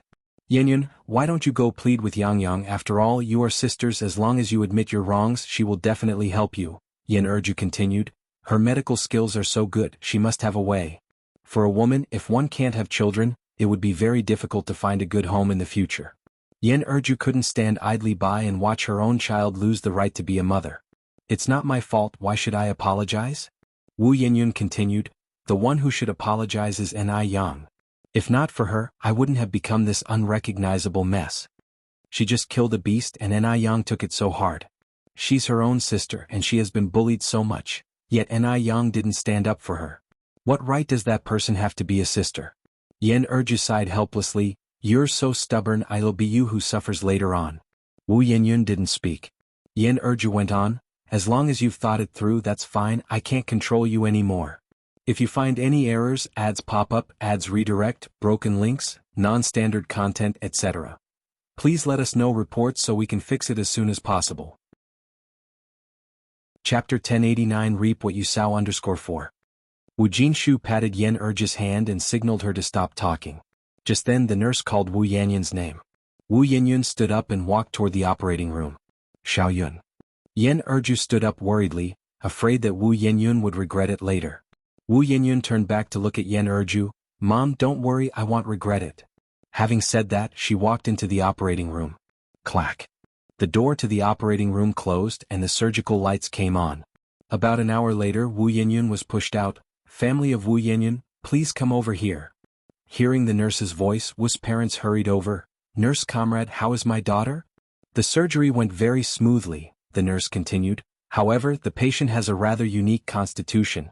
We'll need to keep her in the hospital for observation for 2 days. Please go and complete the hospital admission procedures first. Alright, I'll go now. Wu Jinshu said, then turned to Erju. Erju, you keep an eye on Yinyun. MHM. Yan Erju nodded. 2 days went by quickly and the doctor's diagnosis came in. Wu Yinyun would be infertile for life. Seeing this result, Wu's parents were very heartbroken. Wu Yanyun's face was even more ashen. What made Wu Yinyun feel worse was that during these days of her incident, neither Enai Tsuehua nor Enai Yang, nor the old Master Zheng or old Madame Zheng, none of them came to visit. In their hearts, do they still consider her as part of the family? Is it because of Duoduo's incident that they are acting this way? Duoduo is just an animal. Wu Yinyun thought too much and was depressed every day. It wasn't long before she became so thin that she was unrecognizable. It was once again the season when peach blossoms bloomed, and the 2 peach trees in the Ni family's backyard were filled with gorgeous flowers. A gentle breeze caressed the air, bringing the fragrance of the blossoms throughout the courtyard. Ni Yang gazed at the peach trees, her lips tightly pressed, somewhat lost in thought. As if through these peach blossoms she could see the scenes of last year's duo and Depang, a bird and a cat, fighting atop and beneath the trees. This sight and sensation conjured a poem in her mind. Last year, this day at this gate, the human face and peach blossoms reflected each other's red. Where the human face has gone unknown, peach blossoms still smile with Chun Feng. At the same time, in a small mountain village next to the neighboring city of Beijing, inside a low and dilapidated tile-roofed house, on a bed missing a leg, lay a frail girl. Her complexion was pale, her lips firmly closed, showing no signs of life. Meow. A large yellow tabby cat hopped onto the bed, patting her face with its paw. Seeing no reaction from the girl, the tabby cat patted her face again. Just then voices suddenly came from the doorway. A plump and a thin woman walked in from outside. The tall and thin woman said, "Your sister-in-law, it's been 2 months now, and your younger sister-in-law surely won't make it. Qiang's father next door is willing to pay 50 yuan to take her in. I think you should act quickly. Once this opportunity passes you won't find another. If she really dies at home, not only will you miss out on the money, but you will also have to pay for the funeral expenses out of pocket." This tall and thin woman was the village's well-known matchmaker. She arranged all the happy events in the village. Hearing this, the plump woman hesitated and said, "But I can't bear to part with our Yu."